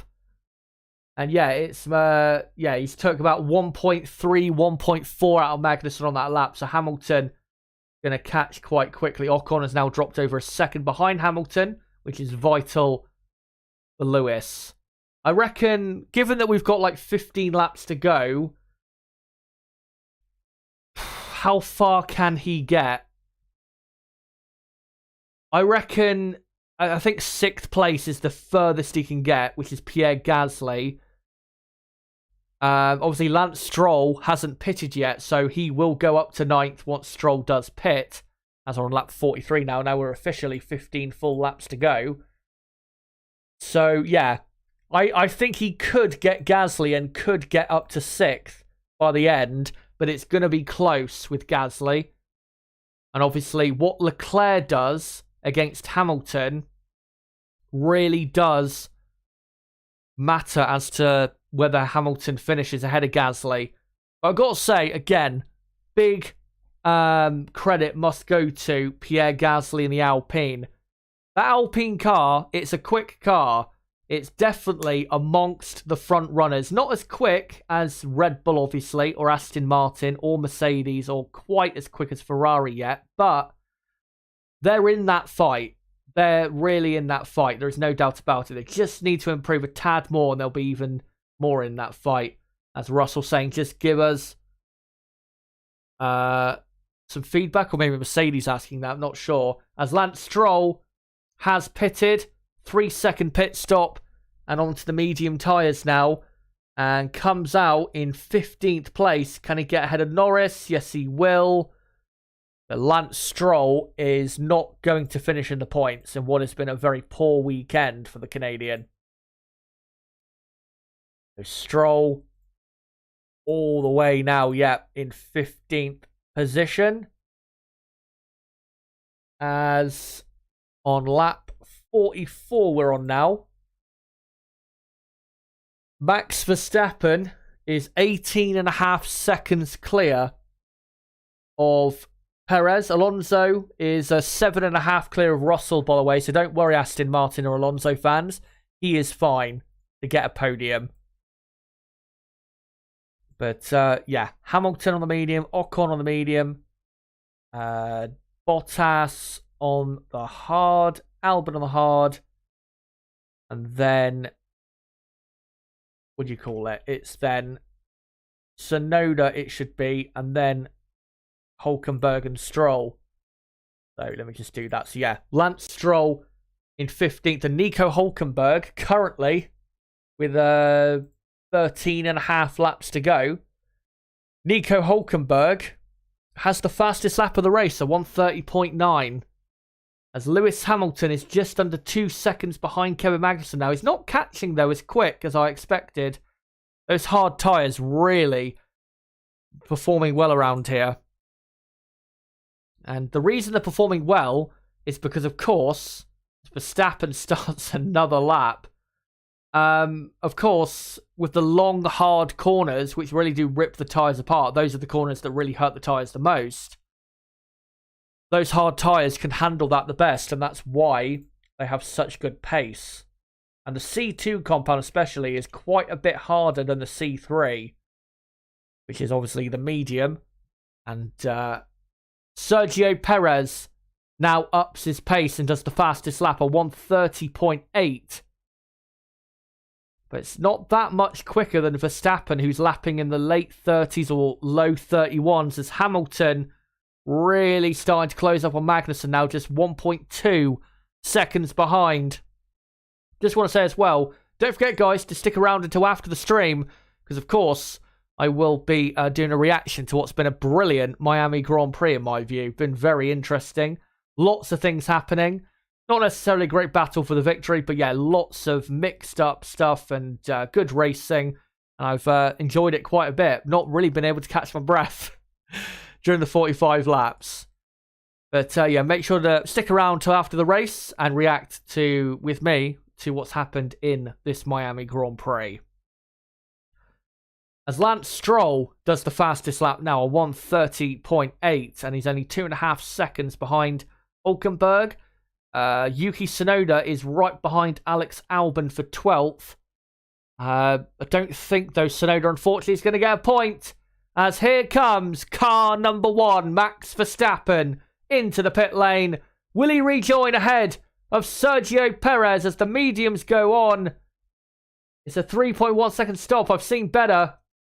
As here comes Perez around the final official corner. Crosses the line now. And Perez does come out ahead. But he's only ahead by a second, or maybe just over, maybe a second and a half. So Verstappen, if he can really get up to speed immediately, is going to be mentally quick. And after all the talk about, Perez possibly being, a title challenger this season, this is a perfect chance for Max Verstappen to crush his hopes and to assert that he is by far the number 1 at Red Bull and will be the world champion for 2023. But we'll see, of course, whether he can close the gap. He doesn't want to push too hard for Verstappen because, of course, doesn't want to kill those tyres, because those hard tyres of Perez really working well But of course, Perez has been on these hard tyres for, I think, at least 25 laps. Verstappen only having just pitted. And Max has already took about 0.6 of a second out of Perez, on this lap. The Max already looking really quick. As they're about to begin lap 47, Lewis Hamilton right in the back of Kevin Magnussen. Hamilton is up to 8th. And not too far behind. Charles Leclerc in 7th. 5 seconds he is behind Leclerc. Leclerc actually closing on Gasly. Gasly really needs to hold on if he can for 6th, because those would be big points for the Alpine team to get ahead of McLaren in the championship. As, Hamilton on the medium, obviously Magnussen on the hard. Will Magnussen be able to hang on for a point? I think he will, but it will be tough. As Verstappen down the straight towards heading towards turn 11. He's closing incredibly on Perez, but he's not closing quickly enough to overtake. I thought he was going to fly past him like he was nothing, but ran out of straight. And Verstappen is almost driving Perez through these slow corners. Does he get a good exit? Yes, he does. And surely will force Perez to at least defend his position into the final corner. As Perez, will he defend? Surely he will. Yes, he does. Max goes for the inside as Perez is going to try and slow Verstappen's progress a bit. He does to a tad, but it's inevitable. The Max Verstappen is going to overtake Perez, who defends to the inside. Verstappen goes to the outside. And Max Verstappen, will he overtake Perez, who fights up the inside? Yes, he does. And Max Verstappen takes the lead of the Miami Grand Prix on lap 48 of 57. Brilliant drive from Verstappen.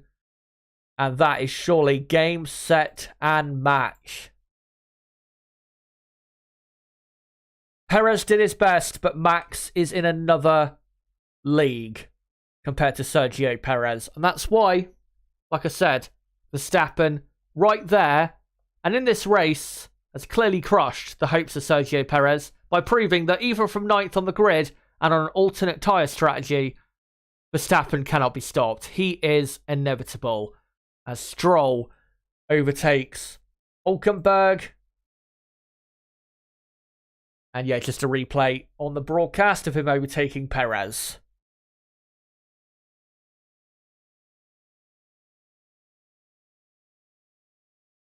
And Perez, he fought it, but Verstappen, fresher tyres, better driver, more skilled, and got the move done.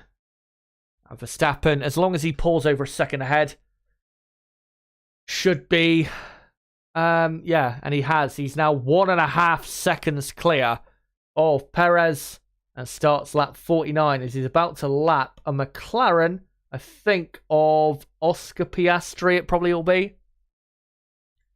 Just want to update, I'm not sure if I said it, but Lance Stroll has overtaken Nico Hülkenberg for 14th place.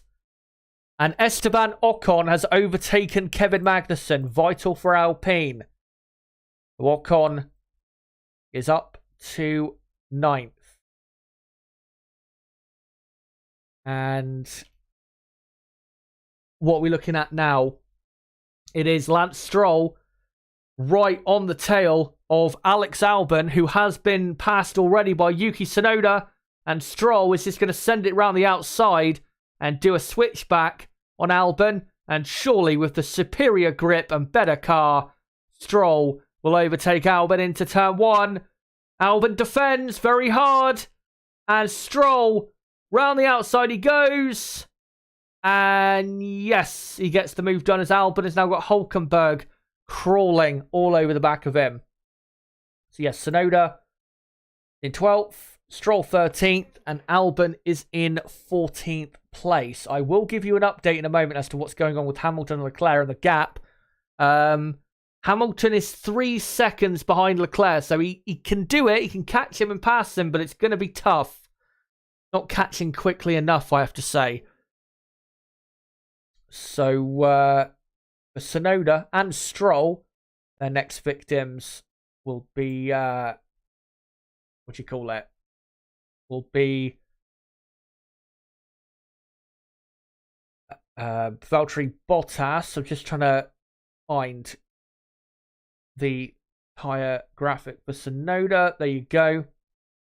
And obviously Alex Albon is on the hard. And yeah, there you go. As we're now on lap 50 out of 57.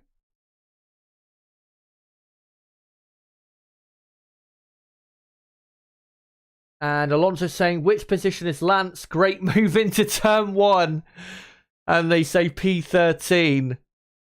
Of course, the drivers, and they talk about it before, they can't see other things going on in the race. Because obviously, when you go through the track as a driver, there's big television screens. And sometimes the drivers will look up at it to gather information. Or if they're bored, just to see what else is going on. And Fernando clearly enjoying that move from Lance at turn 1.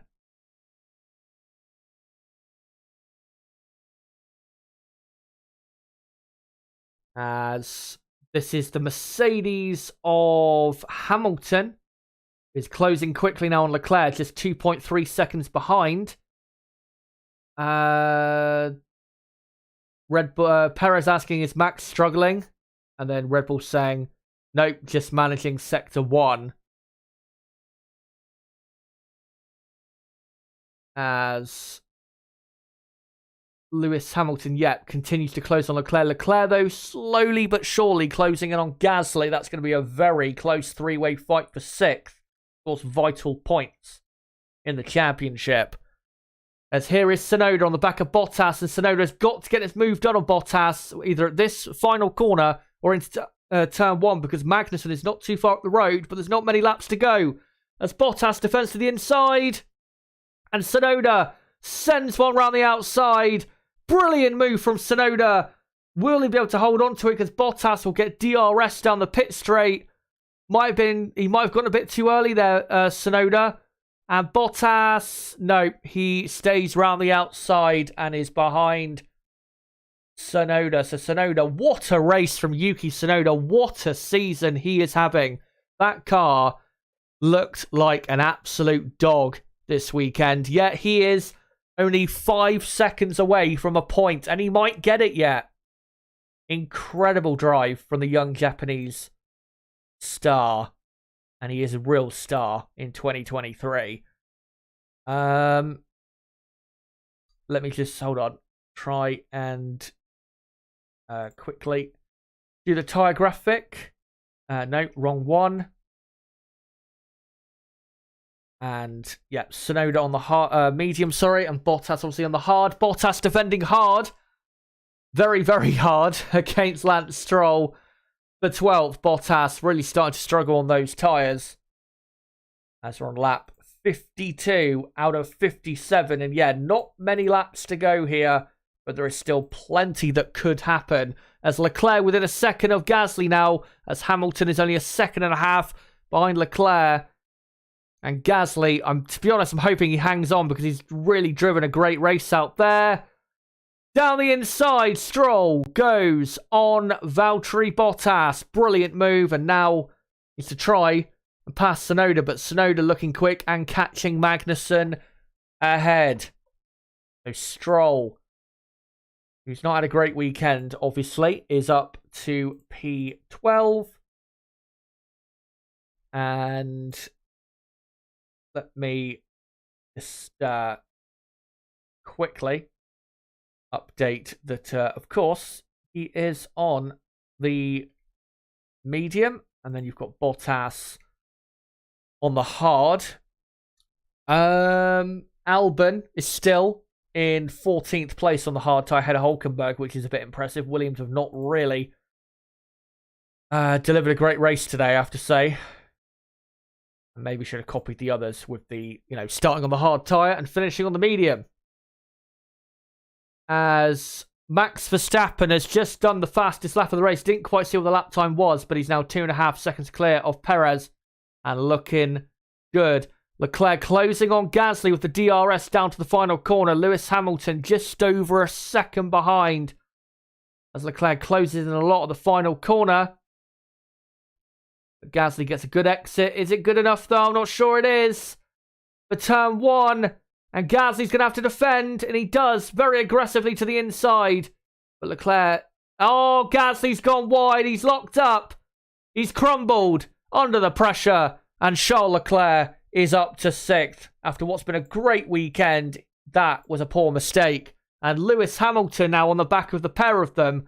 And Hamilton really should pass both drivers. And Hamilton has definitely been one of the stars of the day as well for Mercedes.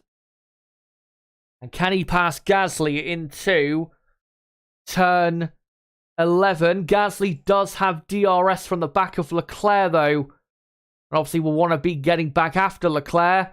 Hamilton though gets a brilliant run on Gasly and sends it at turn 11 and is up to 7th. And now we can have a great fight between two drivers who don't fight that often. Lewis Hamilton and Charles Leclerc, some of the best drivers, Formula 1. But Hamilton, of course, is on the medium. Gasly on the hard, and how quickly it falls away for Alpine. They were 6th and 9th about a minute ago, and now it's 8th and 9th. And Gasly should be able to hold on ahead of Ocon, who was about 5.5 or 6 seconds behind him. As Hamilton now having a look at Leclerc into turn 1. And surely, if he gets a good run out of turn 8, I don't think there's much Leclerc can do, because that Mercedes has looked a lot quicker in today's race. As Russell saying, who is the car ahead of Fernando on track? We're that close to Perez, and they were. Mercedes responded saying, "No, sorry, it was Sargent on track, not Perez." And Russell responded, "I was going to say." Yeah, they're not anywhere near Perez, who is almost 20 seconds clear. As Leclerc defends to the inside quite hard, Hamilton, very brave, takes the inside line right up against the wall.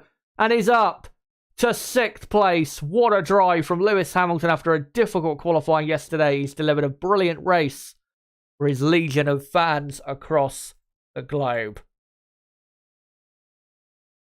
Hamilton up to 6th as we're on lap 55 out of 57. 3 full laps to go. And it's not all over yet, guys.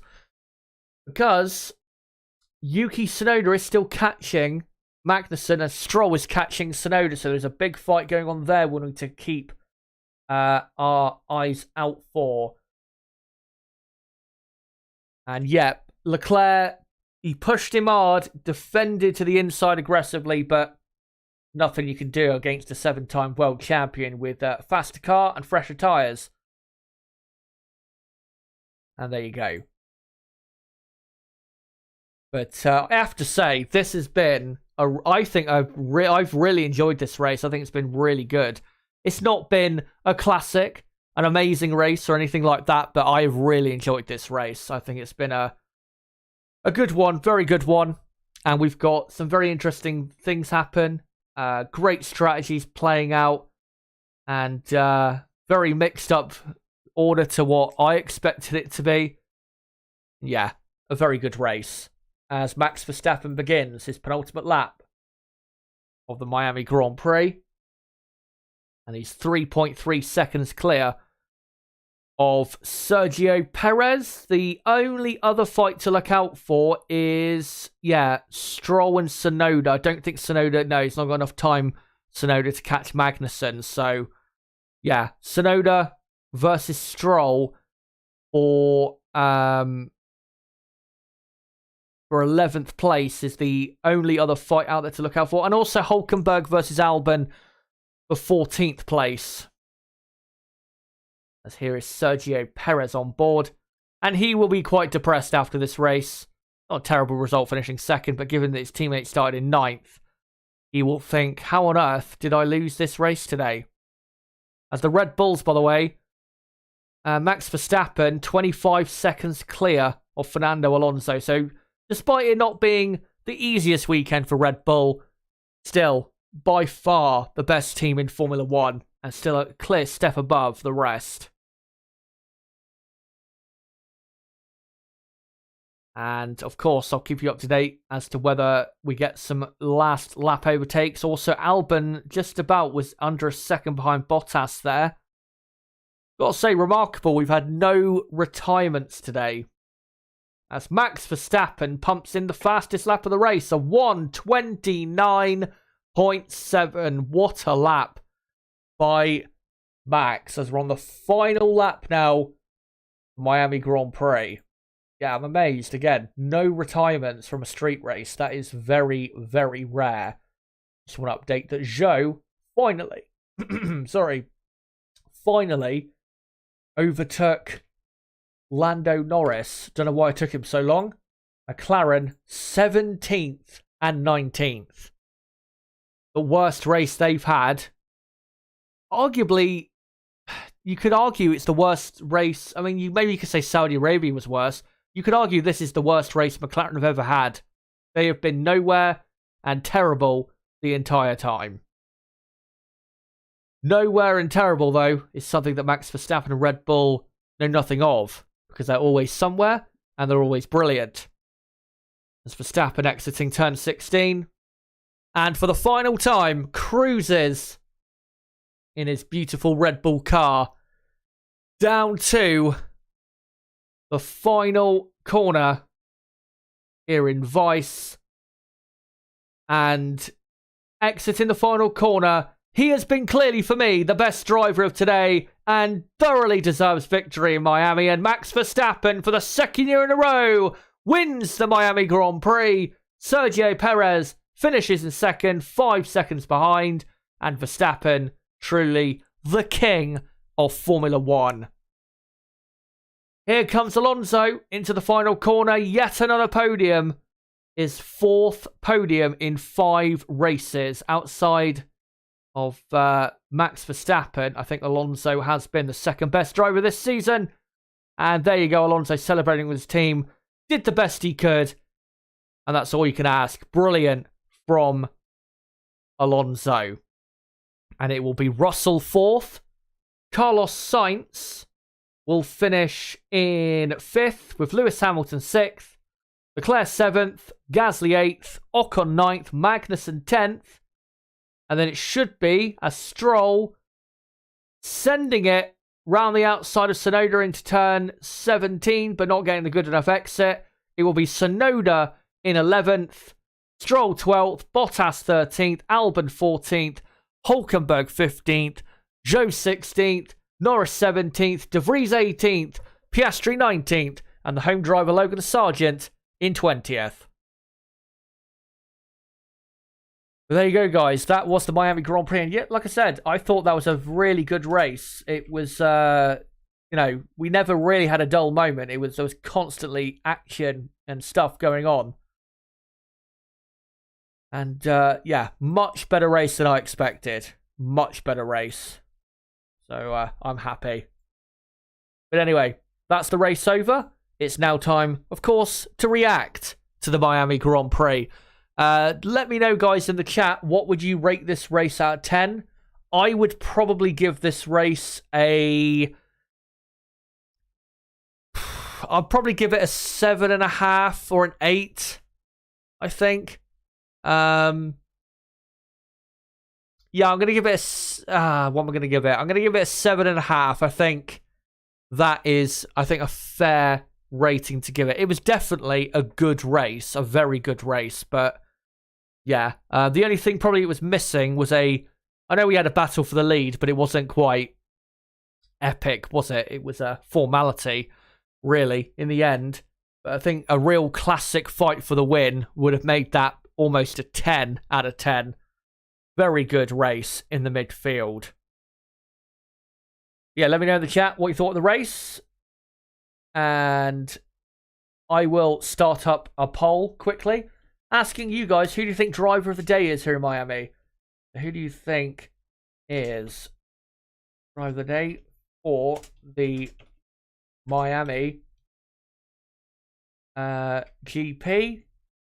And the options for driver of the day that I'm going to put are Verstappen, Hamilton.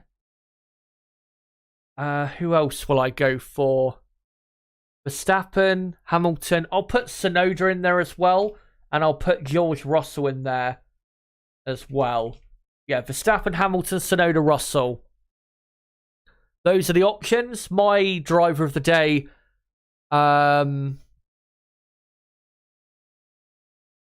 Yeah, I'd have to say Max Verstappen. Just incredible drive. He is out on his own, truly, at the minute. Before I get to your comments and I get onto my reaction to all the teams and how they all did, let me just quickly post the link of the stream out a couple times and then we'll get cracking straight into that. If my channel page will actually load. And it does. Yeah, so just give me a minute, guys, and then we'll get straight into things. So come join us here to react to a brilliant Miami GP. And I'll just quickly post it out on Twitter as well, and then we'll get straight into it. And yeah, other than, drive of the day and what would you rate the race out of 10? Let me know as well. Just your general thoughts on the race.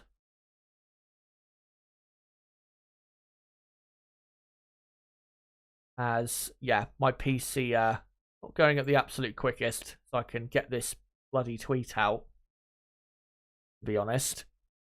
I can see plenty of you saying 7 out of 10, 8 out of 10, 6 out of 10.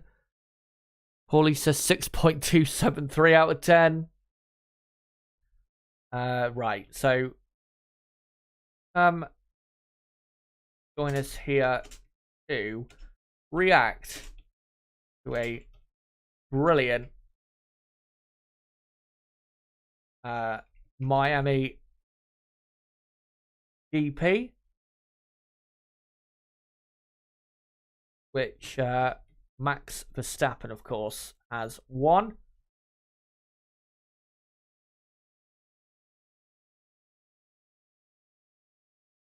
And I'll just do a couple more hashtags and then we'll get straight into this reaction.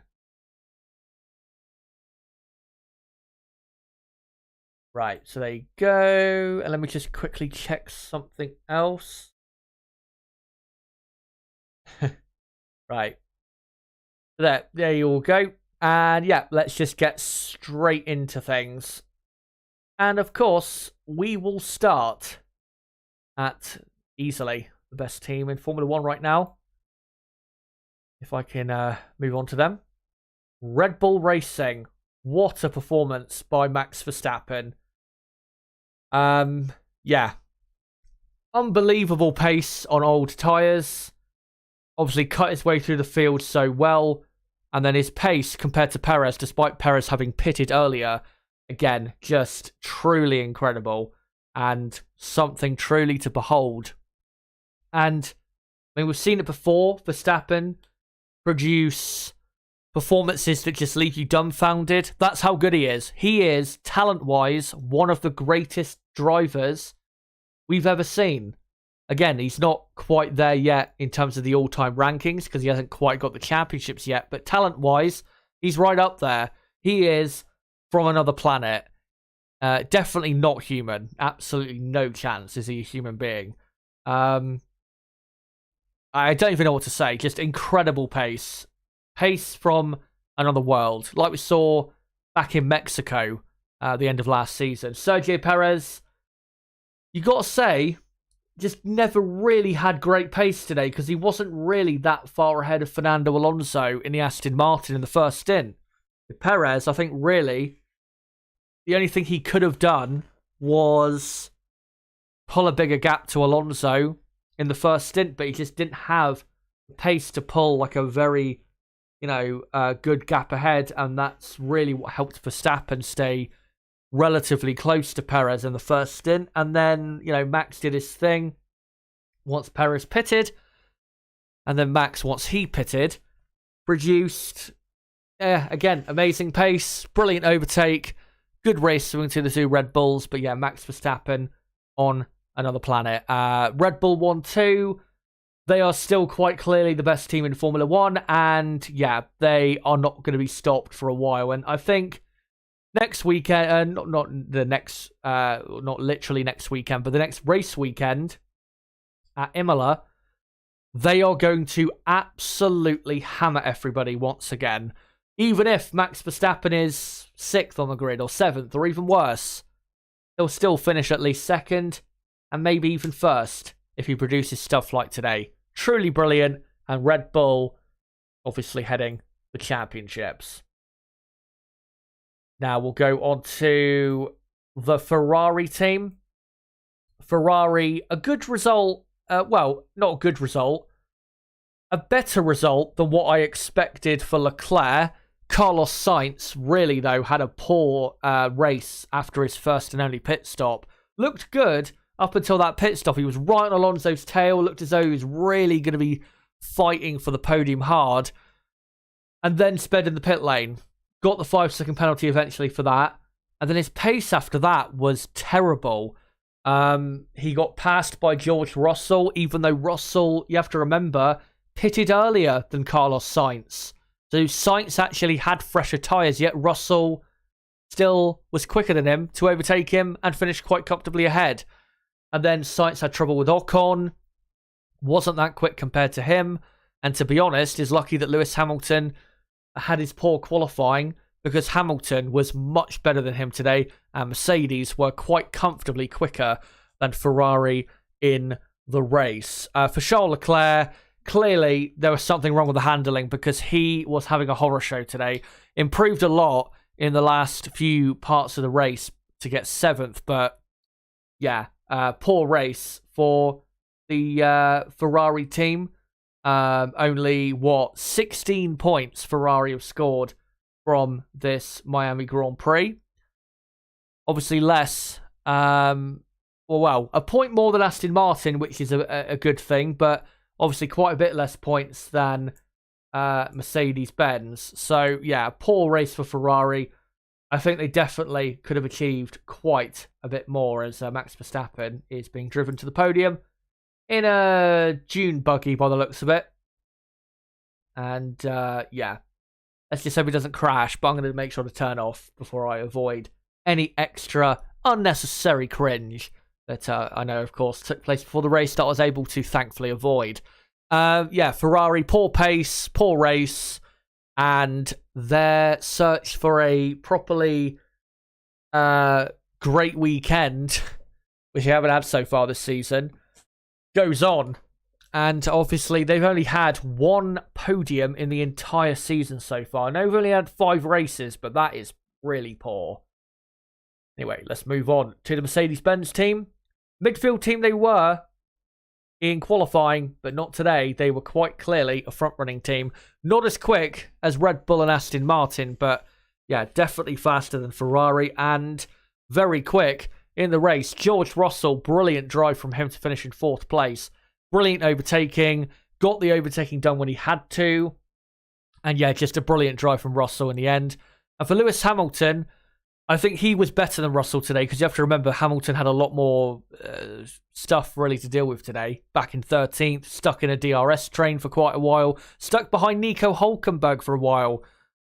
And still, despite that, finished way ahead of Hülkenberg and finished up in 6th place. So Hamilton, I think, was the better Mercedes driver today, more impressive performance, but Russell obviously benefiting from the better qualifying, and obviously that's why he ends up 4th, and Russell having the better weekend, only because really of qualifying, but Lewis Hamilton, brilliant race from him, great race pace, but still, Mercedes, obviously nowhere near Red Bull, and even Aston Martin, so even though this was a lot better today than what we saw yesterday, do not get carried away, Mercedes fans or Russell or Hamilton fans, because a lot of improvements still need to take place if Mercedes are going to be a race contending team. Obviously, that a lot of improvements need to take place for Aston Martin and Ferrari too, but Mercedes are still quite a way away from where they want to be, so don't get too overexcited. For Aston Martin, great race for Alonso. He did the race that he needed to do. His pace in the first stint wasn't the best. Had Carlos Sainz right on his tail for quite a while. Didn't let Perez, though, get too far away. Obviously, after the first pit stop, Perez got away quite quickly from Alonso. But obviously, with Sainz's penalty, that helped things. And then he passed Carlos very easily. Obviously, Fernando and Aston Martin going a lot longer with their first set of tyres. And that helped have much fresher tyres for the really the rest of the race. And of course, that is an advantage that Aston Martin do have. They look after tyres really well. And that's why they're able to do what we saw in the race today. And Alonso thoroughly and Aston Martin thoroughly deserving the podium. Mercedes obviously scoring 20 points, which is 5 more points than Aston Martin. So Mercedes do close the gap to the Aston Martin team. The gap now down to 6 points in the battle for second in the championship. But Aston Martin still are the faster team and the better team. I think that's pretty clear to see. Lance Stroll finishing in 12th. If only he didn't do his poor lap in qualifying, he would have been probably somewhere like, I don't know, 6th, 7th, something like that, and actually got a good amount of points for the team. But a poor weekend from Stroll. Great for Alonso, and Aston Martin still just about hanging on to second in the championship. Now we'll get into the midfield teams. Alpine, I think they had a good race, but I think, again, they just still haven't quite got a quick enough car on a consistent basis to compete with the front 4 teams. Obviously, again, doesn't help that they've not got what they had last season in Fernando Alonso. I think Alonso probably would have finished in 6th place for Alpine if, obviously, he was driving for them, because he's quite a bit better than Gasly and Ocon. Still a good result, though, for Alpine. 6 points. They are now level on points with McLaren in the championship. McLaren, I think, are still ahead of them, though, because they've had a better, or their best race result is better than Alpine's. But, yeah, just a shame in the end Gasly lost out. Obviously making that mistake to Leclerc, really not good enough, but I think Leclerc probably would have overtaken him anyway, because Leclerc just had the pace in the end. But Alpine, I think there's a lot to be satisfied about from this race. They are not too far away from Ferrari and Mercedes. They just need an extra, say, 2-3 tenths of a second per lap, and I reckon they'll be right in that fight. Of course, depends if Mercedes and Ferrari improve even more, but yeah, just need 2 or 3 tenths of a second more pace over, or to close in on those teams, and I reckon they'll be right in that fight. Obviously, they're nowhere near Red Bull and Aston Martin to a certain extent, but there is, if you're an Alpine fan, there is some things to be positive about, and a good result. Pierre Gasly, I thought, had a good race up until really the last, few laps. Ocon as well had a good race in P9, but yeah, could have been better for the Alpine team. Of course, if Gasly did finish in 7th even, would have took Alpine up to 5th in the championship. But McLaren are still 5th in the championship, despite Alpine doing well today. But McLaren, absolute shit show. 17th and 19th. Just, yeah, terrible. Absolutely terrible. I'm going to be honest, I don't think, and I do not buy what Andrea Stella says, that it was the excessive heat. Because it was hot on Friday, yet they were quick there. So I don't believe for a second that it was the heat. I think either they did something to the car overnight, or legitimately they were not that quick after what we saw on Friday. And what we saw on Friday was a bit more of a glory run from them, because in the end, they were very slow. They were the slowest team in the race today, and arguably you could say in qualifying as well. Nowhere near good enough. I know they're still fifth in the championship, and we've got races coming up where they could do well, but back to the drawing board really is all I can say for the McLaren team. We'll go next onto Alfa Romeo. I think Valtteri Bottas had a good race today.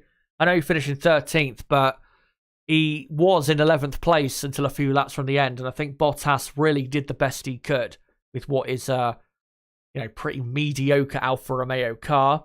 Zhou having, I got to say, really a bit of a shit weekend.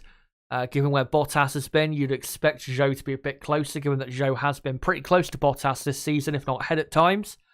But yeah, no points for Alfa Romeo as they continue to fall away from the teams ahead of them in championship. Haas F1. Good race. Kevin Magnussen finishing the points. Was looking really good for them at one point. Magnussen up in 7th in the first stint of the race, but I think Haas probably pitted a bit too early. Probably should have left it 2 or 3 laps later. That might have helped their pace in the end. But a point is a point, and they are a point closer to 5th in the championship. And I think, I've had a great weekend. And Kevin Magnussen, I think, did a good race today. Great fighting with Leclerc all race long. And really, I think can be proud of the effort and what he did today. Hulkenberg in the end, just having a poor weekend, not getting to grips with this Miami track. Obviously, this weekend was his first ever weekend around this circuit. And just did a bit of a poor job for the Haas F1 team. But a point for Haas at the home race, and I think they'll be pretty happy with that. Next up, AlphaTauri. Yuki Tsunoda, once again, brilliant drive, 11th place, and was only 3 seconds away from finishing in the points, despite being in a dog of a car, as I said during the watch-along. Brilliant performance, and he can be incredibly proud of what he's done today. And he has been one of the top performers this season. And when I say one of the top performers, I mean top maybe 5, top 6 performers this season. He really has. I'm not saying he's one of the top 5 or top 6 drivers on the grid, but he's been one of the most impressive of the season in what is a pretty bad AlphaTauri car. Great overtakes, really good pace, very competitive midfield pace.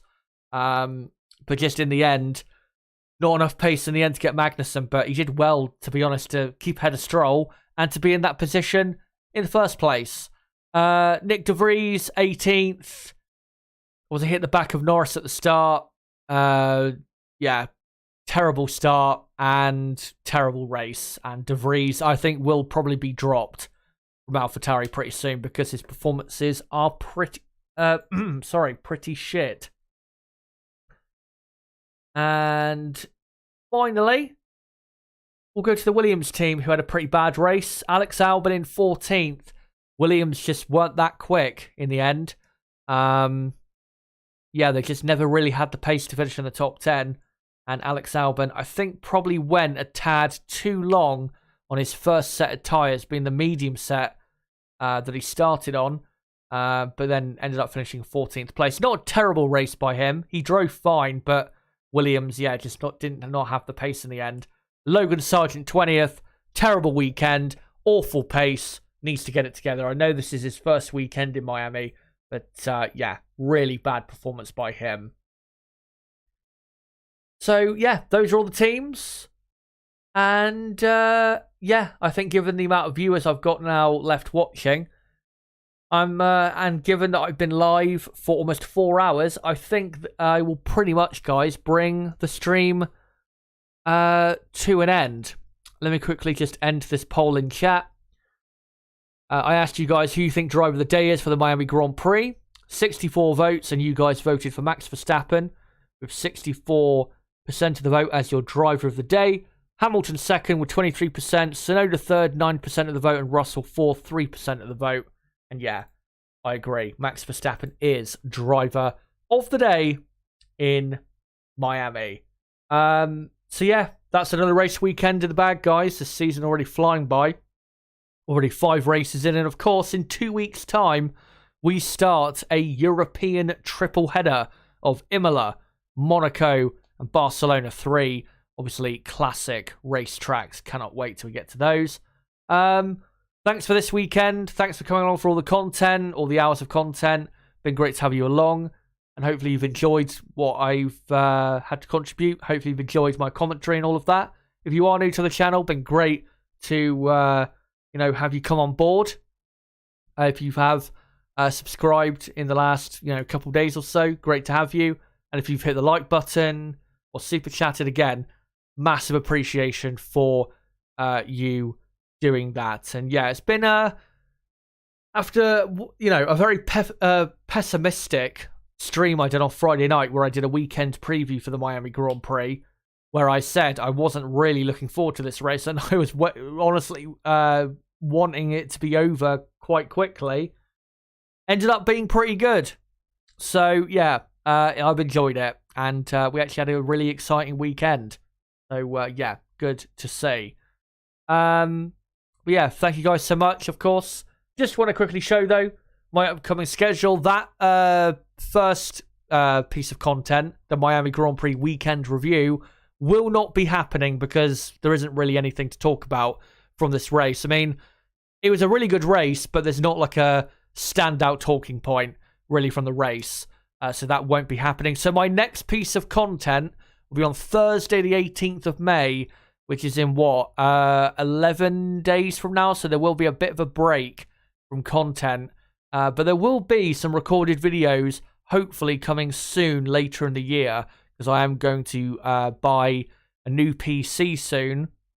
And once I get that new PC online and get it properly working and how I want, then I'm going to hopefully start pumping out some recorded videos and streaming from that PC, of course, as well. So don't worry, there is plenty of content coming later in the month. But yeah, the next time I'll see you guys will be on Thursday the 18th of May, live at 8 PM UK time, for the Emilia-Romagna Grand Prix weekend preview. Of course, earlier on that Thursday, I will let you know on the community tab, and community tab, by the way, of my homepage, and also on my Discord server, I will let you know the full schedule of content I'll be doing for Imola in a couple of weeks from now. And of course, Imola, I'll be bringing back F2 watch-alongs as well. So yeah, plenty of that stuff coming up in a couple of weeks' time. And of course, a triple header, yeah, coming up very, very soon. But yeah, thank you guys so much. Again, if you are new to the channel, don't forget to subscribe